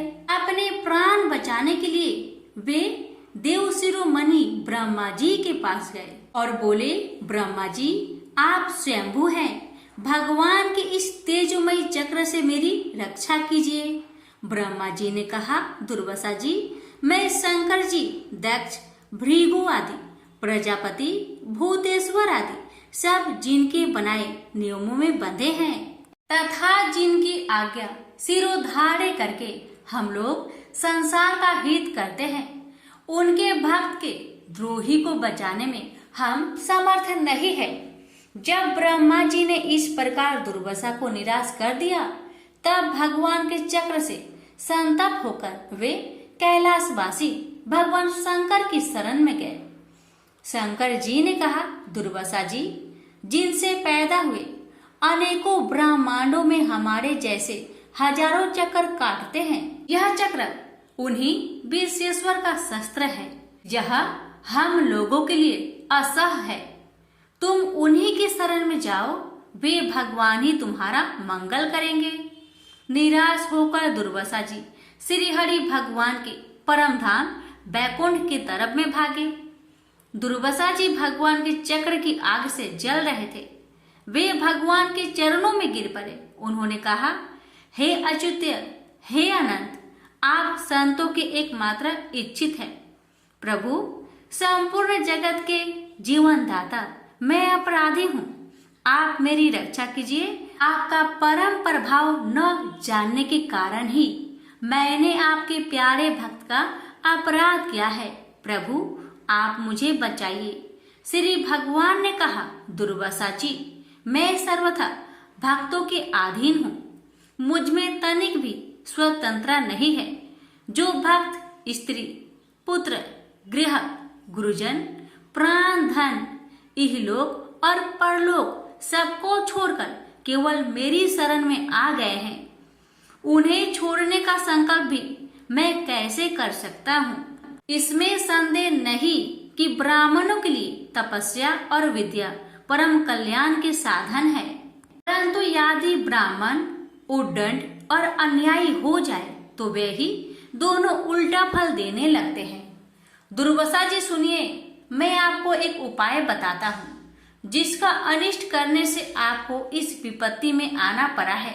आप उसी के पास जाइए, उनसे क्षमा मांगिए, तब आपको शांति मिलेगी। सुदर्शन चक्र की ज्वाला से जलते हुए दुर्वासा लौटकर राजा अम्बरीश के पास आए और उन्होंने अत्यंत दुखी होकर राजा के पैर पकड़ लिए। दुर्वासा जी की यह चेष्टा देखकर और उनके चरण पकड़ने से लज्जित होकर राजा अम्बरीश भगवान के चक्र की स्तुति करने लगे। अम्बरीश ने कहा, प्रभु सुदर्शन, आप अग्नि स्वरूप है, भगवान के प्यारे, हजार दांत वाले चक्र देवा, मैं आपको नमस्कार करता हूँ। समस्त अस्त्र शस्त्रों को नष्ट कर देने वाले एवं पृथ्वी के रक्षक, आप इन ब्राह्मण की रक्षा कीजिए। आप कृपा करके हमारे कुल के भाग्योदय के लिए दुर्वासा जी का कल्याण कीजिए। हमारे ऊपर यह आपका महान अनुग्रह होगा। यदि मैंने कुछ भी दान किया हो या किया हो अथवा अपने धर्म का पालन किया हो, यदि हमारे वंश के लोग ब्राह्मणों को ही अपना आराध्य देव समझते रहे हो, तो दुर्वासा जी की जलन मिट जाए। भगवान समस्त गुणों के एकमात्र आश्रय स्थल है। यदि मैंने समस्त प्राणियों की आत्मा के रूप में उन्हें देखा हो और वे मुझ पर प्रसन्न हो, तो दुर्वासा जी का हृदय की सारी जलन मिट जाए। अब राजा अम्बरीश ने दुर्वासा जी को सब ओर से जलाने वाले भगवान के सुदर्शन चक्र की इस प्रकार स्तुति की। तब उनका प्रार्थना से चक्र शांत हो गया। जब दुर्वासा चक्र की आग से मुक्त हो गए और उनका चित्त स्वस्थ हो गया, तब वे राजा अम्बरीश को अनेकानेक उत्तम आशीर्वाद देते हुए उनकी प्रशंसा करने लगे। दुर्वासा जी ने कहा, धन्य है, आज मैंने भगवान के प्रेमी भक्त का महत्व देखा। राजन, मैंने आपका अपराध किया, फिर भी आप मेरे लिए मंगल कामना ही कर रहे हैं।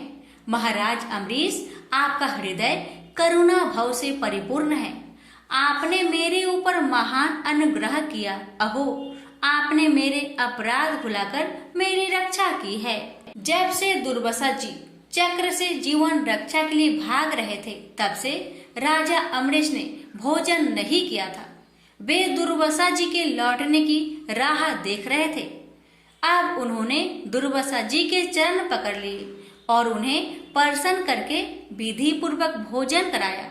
दुर्वासा जी ने बहुत ही संतुष्ट होकर राजा अम्बरीश के गुणों की प्रशंसा की और उनके बाद उनसे अनुमति लेकर आकाश मार्ग से प्रस्थान किया। जब सुदर्शन चक्र से भयभीत होकर दुर्वासा जी भाग रहे थे, तब से लेकर उनके लौटने तक 1 वर्ष का समय बीत गया था। इतने दिनों तक राजा अमरेश उनके दर्शन की आकांक्षा से केवल जल पीकर रहे। दुर्वासा जी के जाने के बाद उनके भोजन से बचे हुए अत्यंत पवित्र अन्न को राजा ने सपरिवार ग्रहण किया। कुछ वर्ष बीतने पर राजा अमरीश ने अपने ही समान भक्त पुत्र पर राज्य का भार छोड़ दिया और स्वयं वन में चले गए। वहां वे बड़ी धीरता के साथ आत्म स्वरूप भगवान में अपना मन लगाकर गुणों के प्रवाह रूपी संसार से मुक्त हो गए। प्रेम से बोलिए लक्ष्मी नारायण की जय। एक नगर में सेठ सेठानी रहते थे। सेठानी रोजाना भगवान श्री हरि की पूजा भक्ति भाव से किया करती, लेकिन सेठानी का पूजा करना उसके पति को बिल्कुल पसंद नहीं था। इस कारण एक दिन सेठ ने उसे घर से निकाल दिया। सेठानी घर से निकलकर जंगल की ओर चल दी। रास्ते में सेठानी ने देखा कि जंगल में 4 आदमी मिट्टी खोद रहे हैं। ये देखकर सेठानी ने उनसे बोला कि आप लोग मुझे किसी काम पर रख लो। सेठानी के कहने पर उन्होंने सेठानी को नौकरी पर रख लिया, लेकिन सेठानी बहुत कोमल थी, इस वजह से उसके हाथ पर छाले पड़ गए। यह देख चारों आदमी ने सेठानी से काम छोड़ने की बात कही। उन्होंने कहा कि इसकी जगह तुम हमारे घर का काम कर दो। सेठानी के मान जाने पर वे उसे अपने घर ले गए। वहां वे चारों आदमी 4 मुट्ठी चावल लाते और उसे बांटकर खा लेते। ये देख सेठानी को बहुत बुरा लगता। इसे देख सेठानी ने उन चारों आदमी को 8 मुट्ठी चावल लाने को कहा। सेठानी की बात मानकर चारों आदमी 8 मुट्ठी चावल लाए। इन चावल का सेठानी ने भोजन बनाया और भगवान विष्णु को भोग लगाकर सभी आदमियों को परोस दिया। इस बार चारों आदमियों को भोजन बहुत ही स्वादिष्ट लगा और सेठानी से खाने की तारीफ करते हुए इसका राज पूछा। तो सेठानी ने कहा कि ये भोजन भगवान विष्णु का जूठा है, इसी वजह से ये बहुत स्वादिष्ट लग रहा है। उधर सेठानी के जाने के बाद सेठ भूखा रहने लगा। आसपास के लोग उसे ताने मारने लगे कि ये पत्नी के वजह से ही खा रहा था। लोगों की बातें सुनकर सेठ सेठानी को जंगल में देखने निकल गया।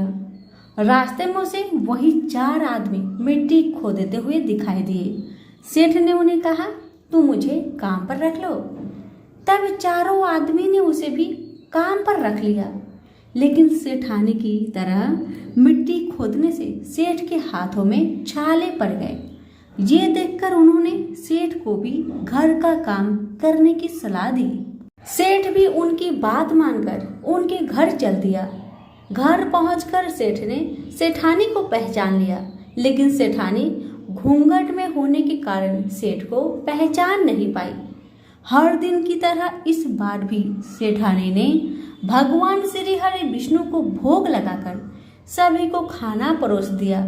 लेकिन जैसे ही सेठानी सेठ को खाना परोसने लगी तो भगवान विष्णु ने सेठानी का हाथ पकड़ लिया और कहा कि ये तुम क्या कर रही हो। सेठानी बोली, मैं कुछ नहीं कर रही, मैं तो भोजन परोस रही हूँ। चारों भाइयों ने सेठानी से कहा कि हमें भी भगवान विष्णु के दर्शन कराओ। सेठानी के अनुरोध करने पर भगवान विष्णु उन सभी के सामने प्रकट हो गए। यह देख सेठ ने सेठानी से क्षमा मांगी और उसे हाथ पकड़कर घर चलने को कहा। तब चारों भाइयों ने बहन को बहुत सारा धन देकर विदा किया। तब से सेठ भी भगवान विष्णु का भक्त बन गया और पूरी श्रद्धा से उनकी पूजा करने लगा। इससे उनके घर में फिर से धन की बरसात होने लगी। ऐसी मान्यता है कि इस दिन व्रत रखने से सत्यनारायण भगवान के साथ हनुमान जी, प्रभु श्री राम और माता सीता की कृपा भी प्राप्त होती है। प्रेम से बोले विष्णु भगवान की जय। राय दामोदर भगवान जी की कथा। एक समय की बात है, एक छोटी सी लड़की जो कार्तिक नहाया करती थी। कार्तिक का महीना पूरा हुआ तो सब कहने लगे कि गंगा जी जाए या यमुना जी जाए या हरिद्वार होकर आए। एक स्त्री बोली कि मैं तो राय दामोदर भगवान को जिमाऊंगी। सब पूछने लगी कि वे कैसे होते हैं। स्त्री बोली कि मोर मुकुट, गले में बैजयंती माला और हाथ में पीताम्बर ऐसे होते हैं राय दामोदर भगवान। वह लड़की अपने घर आई, भगवान की रसोई बनाई, मंदिर में आई, बोली आओ मेरे भगवान आओ। जी मो, मंदिर में भगवान नहीं मिले। मंदिर से शहर में गई, शहर से जंगल गई, जंगल से पहाड़ों पर चढ़ गई। भगवान को पुकारते सुबह से शाम हो गई। भगवान लड़की को पहाड़ पर चढ़ते देख बोले कि यह तो ऊपर से गिरकर मर जाएगी और मेरे सिर इसकी हत्या लगेगी। इसे दर्शन देने ही होंगे। भगवान ब्राह्मण का रूप धर कर आए और बोले चल बेटा, मैं तेरा भगवान हूँ, तू मुझे जिमा दे। लड़की बोली कि नहीं, तुम मेरे भगवान नहीं हो। अब भगवान ने लड़की के सामने अपना चतुर्भुजी रूप दिखाया। जब लड़की खुश हो गई और बोली कि हाँ मेरे भगवान। ब्राह्मण बोला कि तेरे भगवान कैसे हैं? उसने कहा मेरे भगवान तो मोर मुकुट वाले, गले में बैजयंती माला पहने हुए और हाथ में पीताम्बर लिए हुए हैं। ब्राह्मण बोला अच्छा ऐसे हैं तेरे भगवान? हाँ ऐसे हैं मेरे भगवान। अब भगवान ने लड़की के सामने अपना चतुर्भुजी रूप दिखाया। अब लड़की खुश हो गई और बोली कि हाँ तुम ही मेरे भगवान हो। अब आगे आगे वह छोटी लड़की भाग रही थी और पीछे भगवान आ रहे थे। भागते भागते संग की सहेलियों से बोली कि मेरे घर मेरे भगवान आए हैं। उनमें से किसी ने एक कहा कि देखो तो इसके भगवान कैसे हैं। जिनके भाग्य में भगवान के दर्शन लिखे थे उन्हें दर्शन हो गए। हे राय दामोदर भगवान, जैसे आपने लड़की को दर्शन दिए वैसे ही सभी को देना। नगर बसेरा की कथा। किसी गांव में एक भाट व एक जाट रहता था। दोनों में घनिष्ठ मित्रता थी। एक बार जाट अपनी बहन के घर जाने को तैयार हुआ तो भाट अपनी ससुराल जाने को तैयार हुआ। दोनों साथ चल पड़े तो रास्ते में रुककर एक कुएं की मुंडेर पर बैठ गए। जाट ने भाट से कहा कि नगर बसेरा कर लेते हैं। इस पर भाट बोला कि तू ही नगर बसेरा कर ले, मैं तो अपनी ससुराल जा रहा हूँ, वहाँ खूब खातिर होगी मेरी, तू कर ले नगर बसेरा। जाट वही कुएं के पास बैठ पानी की घंटी और चावल का दाना लेकर नगर बसेरा करने लगा। नगर बसेरा करने के साथ जाट कहने लगा कि नगर बसेरा जो करे सो मल धोए पाओ। ताता मारा तापसी देगी मेरी माँ, माँ देगी माउसी देगी द्वारिका का बास, मीठा मीठा ग्रास वृंदावन का वास। 5 कुल्ठी छठी रास, मेरा जिब्रो श्री कृष्ण के पास, डालू पानी हो जाएगी झट से निकल जाए मेरा जी। यह सब करके वह जाट बहन के पास चल पड़ा। जाट की बहन ने भाई के आने पर उसकी खातिर की। घी बूरा के साथ भाई को जिमाया। दोनों ने बैठकर ढेर सारी बातें की। इधर भाट अपने ससुराल पहुंचा तो वहां आग लगी हुई थी। आग बुझाने में वह भी लग गया, जिससे हाथ मुंह काले हो गए और खुद भी थोड़ा झुलस गया। ना रोटी ना पानी के लिए किसी ने नहीं पूछा। एक पड़ोसन आई तो उसने भाट की सास को कहा कि जमाई आया है, जरा उसकी आव भगत कर लो। बुढ़िया बोली कि सब कुछ तो जल गया है, अब कहाँ से आव भगत करूँ। तब पड़ोसन ने ही भाट को एक रोटी के साथ छाछ दी। उसने वही खाकर गुजारा किया। शाम को दोनों फिर घर की ओर चल पड़े और रास्ते में मिल गए। और एक दूसरे का हाल पूछा। भाट बोला कि मेरी ससुराल में तो आग लगी हुई थी, आग बुझाते में खुद काला हो गया हूँ, ना रोटी मिली ना पानी। जाट बोला कि मेरी तो बहुत खातिर हुई। फिर बोला कि मैंने कहा था ना कि नगर बसेरा कर ले, अब कर ले, लेकिन भाट ने फिर मना कर दिया। कहने लगा कि मेरी मौसी है, पता नहीं रोटी दे या ना दे, तेरी तो माँ है, दही की छुछली चूरमा का पेरा धरा पाएगा। भाट ने फिर नगर बसेरा नहीं किया, जाट ने कर लिया। नगर बसेरा जो करे सो मल धोए पाव, ताता मारा तापसी देगी मेरी माँ, माँ देगी मौसी, देगी द्वारिका का बास, मीठा मीठा घास वृंदावन का बास। 5 कुल्ठी छठी रास, मेरा जिब्रो श्री कृष्ण के पास, डालू पानी हो जाएगी, झट से निकल जाए मेरा जी, करके वह चल पड़ा। घर पहुंचते ही जाट की मौसी ने बहुत लाड प्यार किया। उधर भाट घर गया तो उसकी भैंस खो गई थी। बाप एक लाठी रखे तो दूसरी उठाए और कहने लगा कि ससुराल गया तो आग लगा दी, अब यहाँ आया तो भैंस खो दी। बाप ने कहा कि पहले भैंस लेकर आ, तभी रोटी पानी मिलेगा। सारा दिन भाट भैंस ढूंढता रहा, लेकिन उसे भैंस नहीं मिली। जाट और भाट की मुलाकात फिर से बाजार में हो गई। जाट ने भाट के हालचाल पूछे तो भाट बोला कि आते हैं भैंस खो गई, बस उसी दिन से भैंस ढूंढ रहा हूँ, रोटियां का तो पूछो ही मत। जाट ने कहा कि मैंने तो पहले ही कहा था कि नगर बसेरा कर ले।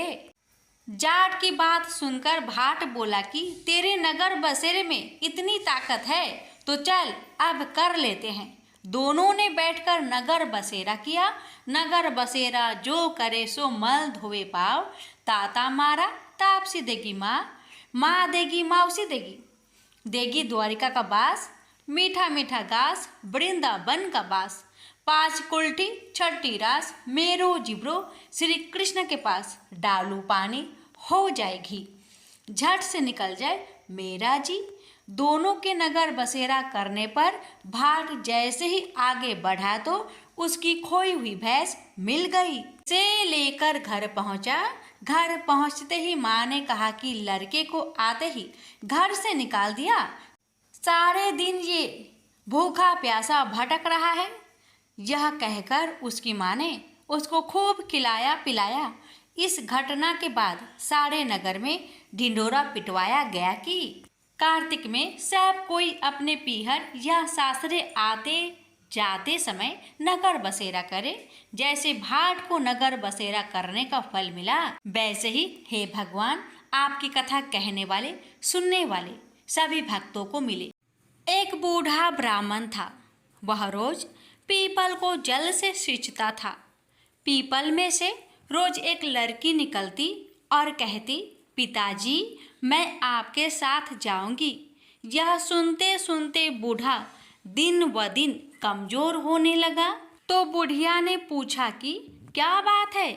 बूढ़ा बोला कि पीपल से एक लड़की निकलती है और कहती है कि वह भी मेरे साथ चलेगी।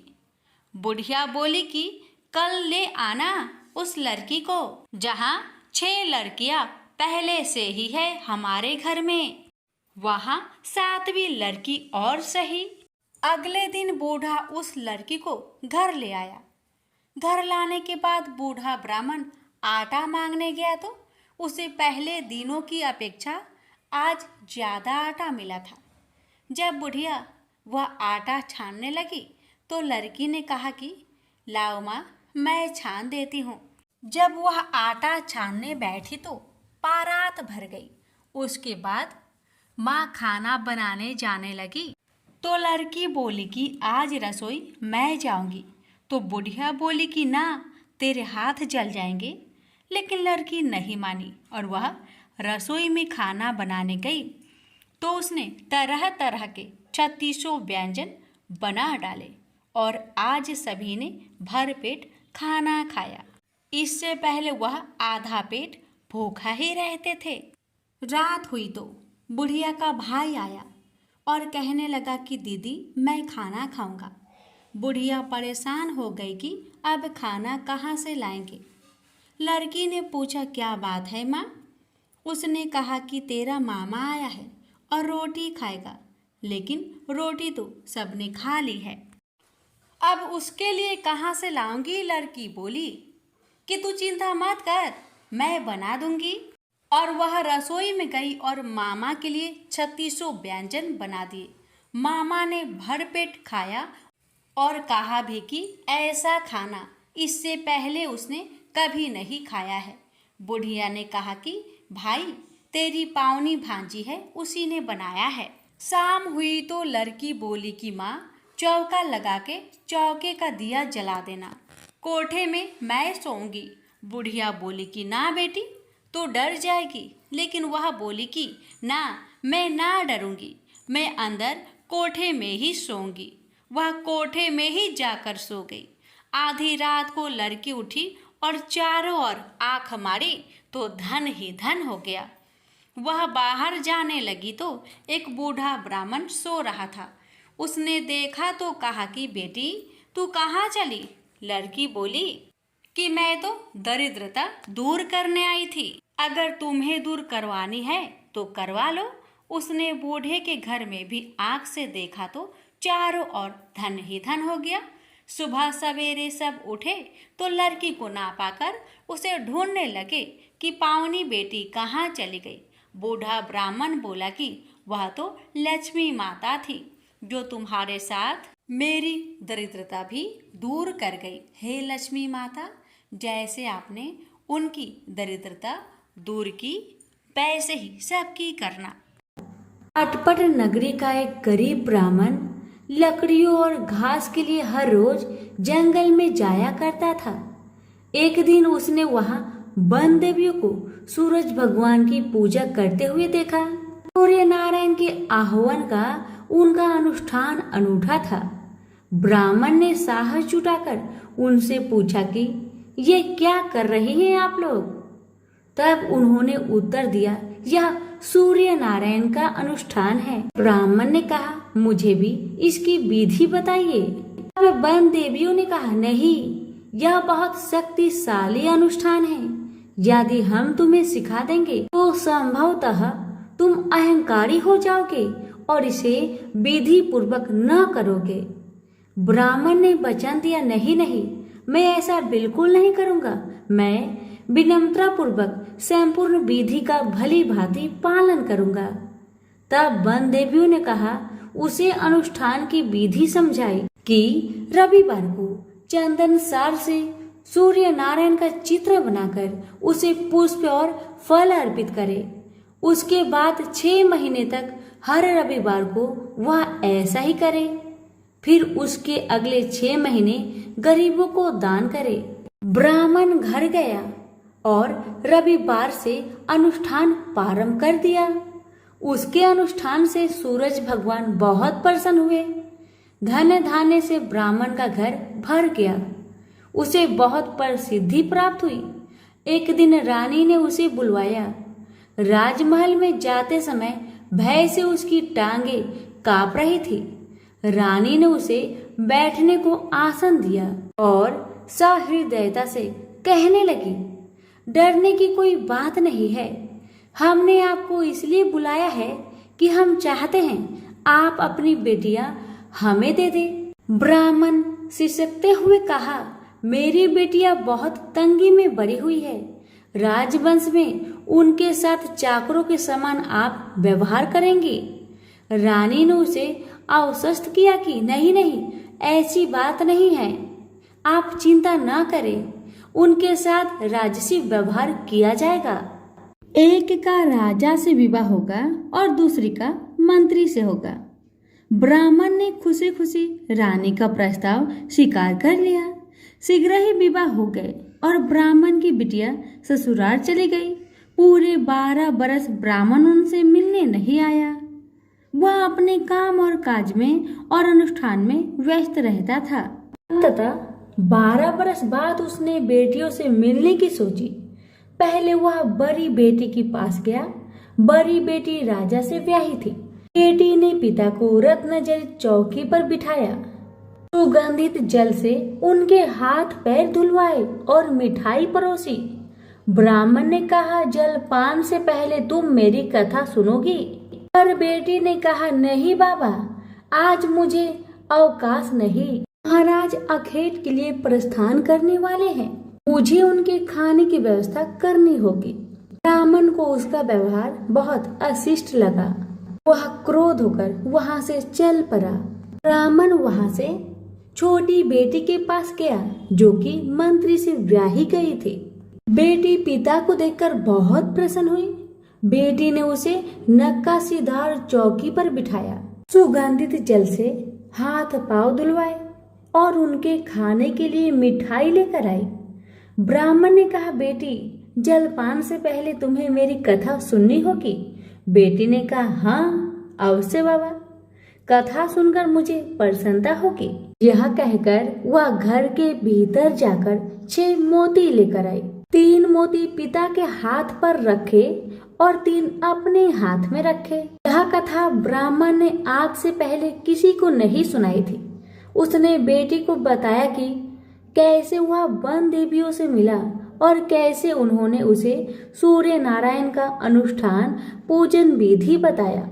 बेटी ने एक एक शब्द को बड़े ध्यान से सुना। फिर ब्राह्मण ने मुदित मन से जलपान ग्रहण किया और घर लौट आया। पंडिताइन ने बेटी की कुशल क्षेम पूछी। ब्राह्मण ने उसे सारी बातें बताई और कहा कि बड़ी वाली मेरी बेटी ने मेरी कथा नहीं सुनी, उसे इसका फल भुगतना पड़ेगा। और वही हुआ। उसका पति सेना लेकर दूसरे राज्य पर आक्रमण करने गया था और वापस नहीं लौटा, पर दूसरी बेटी ने उसकी कथा सुनी थी, सो वह सुखी थी। उसकी समृद्धि दिनों दिन बढ़ती गई। दुर्भाग्य से बड़ी बेटी का पिंड नहीं छोड़ा। उसके लिए एक एक दिन काटना दूभर हो गया था। एक दिन उसने अपने बड़े बेटे से कहा, घर में कुछ नहीं है, अपनी मौसी के पास जाओ और कोई उपहार लेकर आओ, वह जो दे घर ले आना। अगले रविवार को राजकुमार मौसी के घर गया।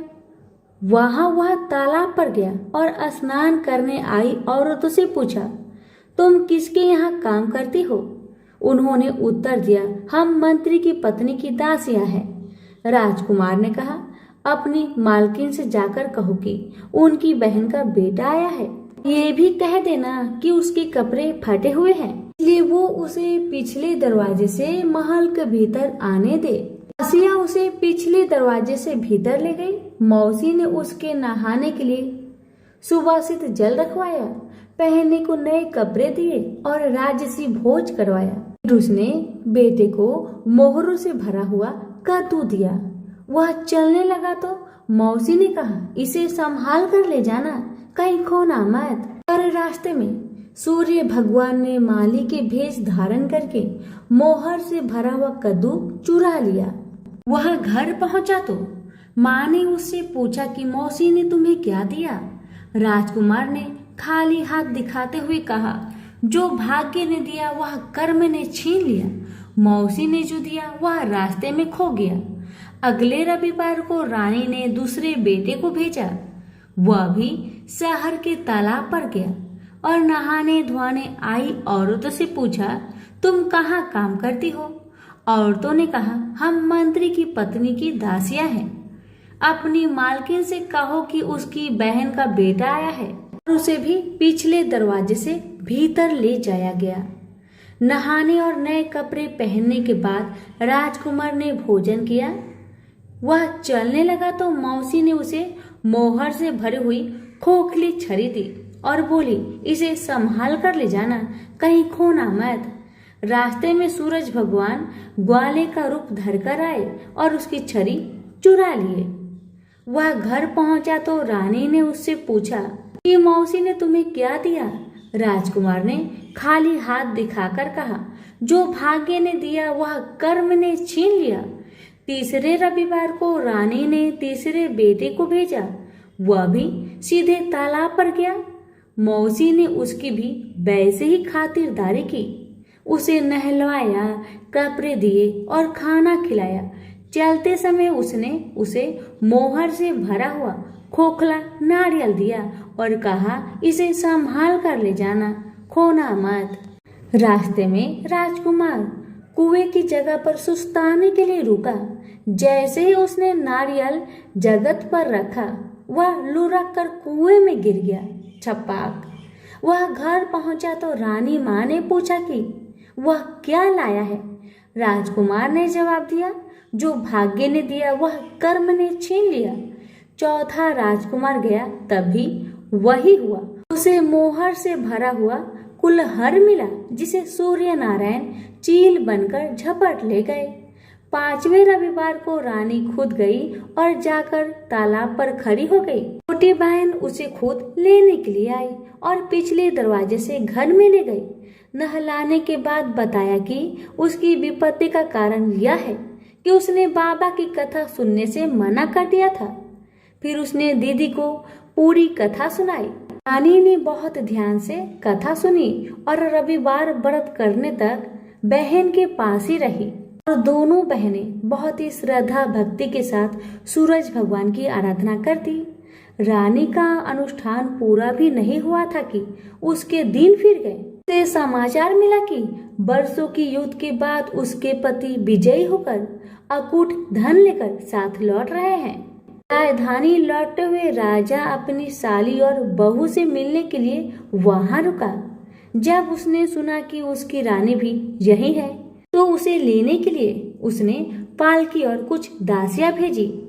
नन्हे भांजे चिल्लाते हुए रानी के पास आए और कहने लगे, मौसी मौसी, तुम्हें लेने के लिए छत्र वाली पालकी आई है, साथ में हाथी, घोड़े और सैनिक भी है। सब देखने के लिए बाहर भागे।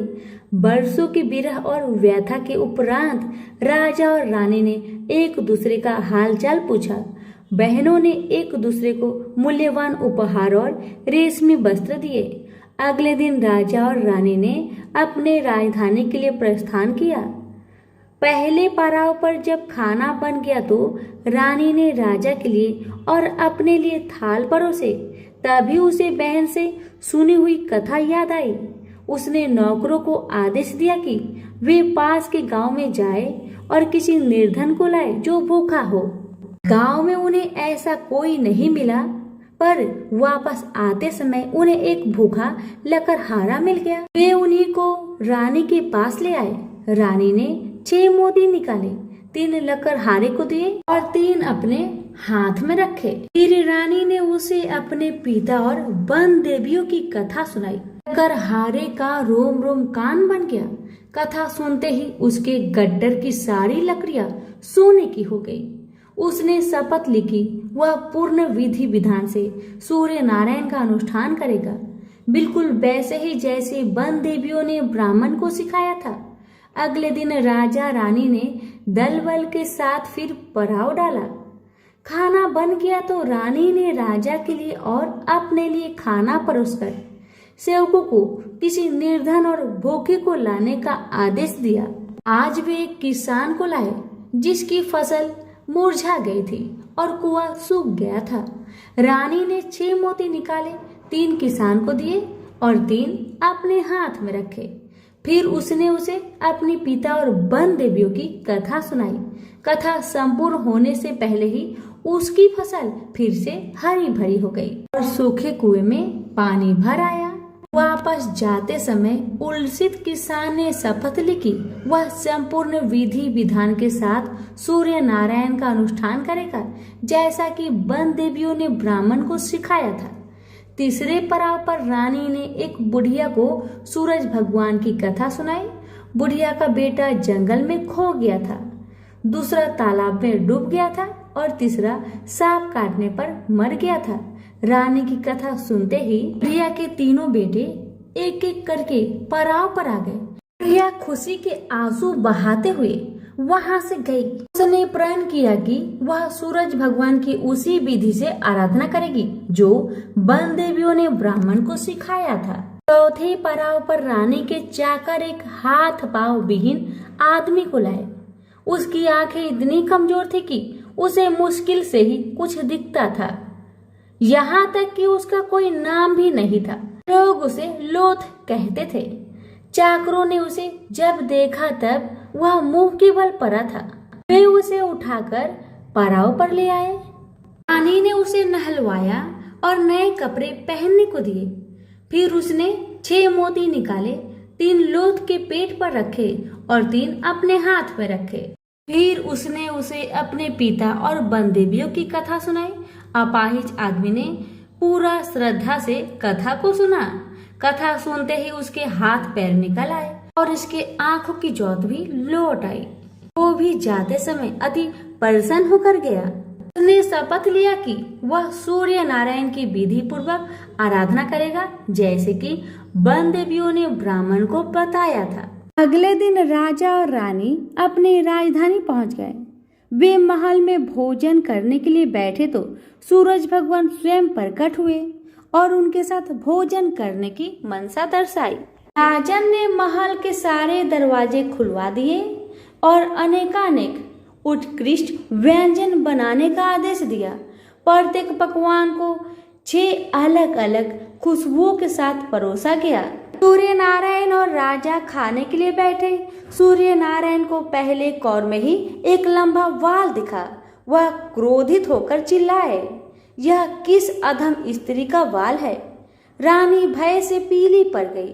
उसे याद आया कि अपनी विपत्ति के 12 वर्षों में वह उल्टे के नीचे बैठकर कंघी किया करती थी। संभवतः वह उसी का बाल है। वह सूरज भगवान के पैरों में गिर पड़ी, पर सूरज भगवान ने उसे माफ नहीं किया। अंततः रानी ने मोटी मोटी कंबल ओढ़ी, उल्टी में से एक एक लकड़ी निकाली और उस लकड़ी और बाल को शहर के बाहर ले जाकर अपने बाएं कंधे के ऊपर से फेंका। तब कहीं सूर्य नारायण का क्रोध शांत हुआ और उन्होंने भोजन ग्रहण किया।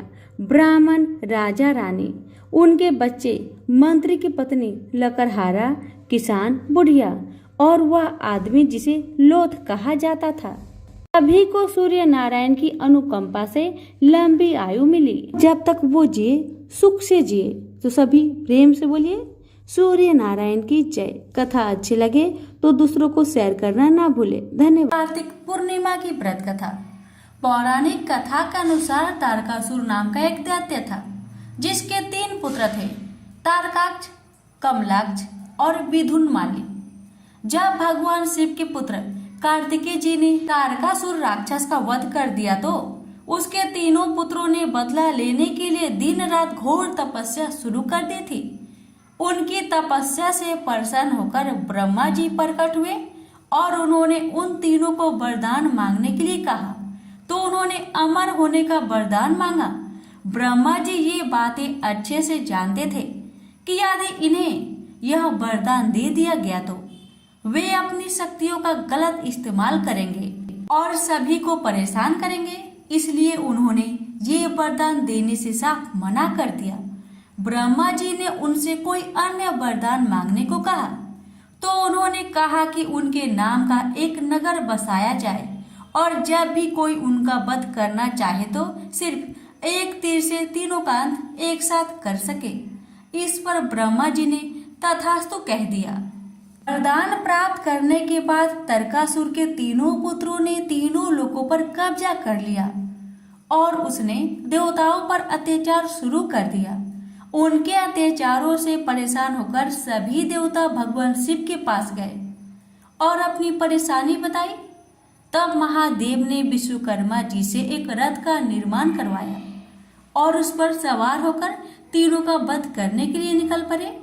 देवताओं और राक्षसों के बीच भयंकर युद्ध चल रहा था और युद्ध के दौरान जब तीनों राक्षस एक साथ सीधे आए तभी भगवान शिव ने एक तीर से तीनों का वध कर दिया। धार्मिक मान्यताओं के अनुसार तभी से भगवान शिव को त्रिपुरारी कहा जाने लगा। कहते हैं उन तीनों के अत्याचारों से मुक्त होने की खुशी में ही देवताओं ने देव दीपावली महापर्व मनाना शुरू कर दिया। प्रेम से बोलिए भोलेनाथ की जय। हर व्रत की कथा के साथ पढ़ी और सुनी जाने वाली लपसी तपसी की कहानी। एक लपसी था, एक तपसी था। तपसी हमेशा भगवान की तपस्या में लीन रहता था। लपसी रोजाना 1.25 सेर की लपसी बनाकर भगवान का भोग लगाकर जीम लेता था। एक दिन दोनों लड़ने लगे। तपसी बोला, मैं रोज भगवान की तपस्या करता हूँ, इसलिए मैं बड़ा हूँ। तपसी बोला, मैं रोज भगवान को 1.25 सेर लापसी का भोग लगाता हूँ, इसलिए मैं बड़ा हूँ। नारद जी वहां से गुजर रहे थे। दोनों को लड़ता देखकर उनसे पूछा कि तुम क्यों लड़ रहे हो। तपसी ने खुद के बड़ा होने का कारण बताया और लपसी ने अपना कारण बताया। नारद जी बोले, तुम्हारा फैसला मैं कर दूंगा। दूसरे दिन लपसी और तपसी नहाकर अपनी रोज की भक्ति करने आए तो नारद जी ने छुपकर 1.25 करोड़ की एक एक अंगूठी उन दोनों के आगे रख दी। तपसी की नजर जब अंगूठी पर पड़ी तो उसने चुपचाप अंगूठी उठाकर अपने नीचे दबा ली। लपसी की नजर अंगूठी पर पड़ी लेकिन उसने ध्यान नहीं दिया। भगवान को भोग लगाकर लपसी खाने लगा। नारद जी सामने आए तो दोनों ने पूछा कि कौन बड़ा है, तो नारद जी ने तपसी से खड़ा होने को कहा। वो खड़ा हुआ तो उसके नीचे दबी अंगूठी दिखाई पड़ी। नारद जी ने तपसी से कहा, तपस्या करने के बाद भी तुम्हारी चोरी करने की आदत नहीं गई, इसलिए लपसी बड़ा है और तुम्हें तुम्हारी तपस्या का कोई फल भी नहीं मिलेगा। तपसी शर्मिंदा होकर माफी मांगने लगा। उसने नारद जी से पूछा, मुझे मेरी तपस्या का फल कैसे मिलेगा। नारद जी ने कहा, यदि कोई गाय और कुत्ते की रोटी नहीं बनाएगा तो फल तुम्हें मिलेगा। यदि कोई ब्राह्मण को भोजन करवाकर दक्षिणा नहीं देगा तो फल तुम्हें मिलेगा। यदि कोई साड़ी के साथ ब्लाउज नहीं देगा तो फल तुझे मिलेगा। यदि कोई दिए से दिया जलाएगा तो फल तुझे मिलेगा। यदि कोई सारी कहानी सुने लेकिन तुम्हारी कहानी नहीं सुने तो फल तुझे मिलेगा। उसी दिन से हर व्रत कथा कहानी के साथ लपसी तपसी की कहानी भी सुनी और कही जाती है। तो प्रेम से बोलिए विष्णु भगवान की जय। धन्यवाद।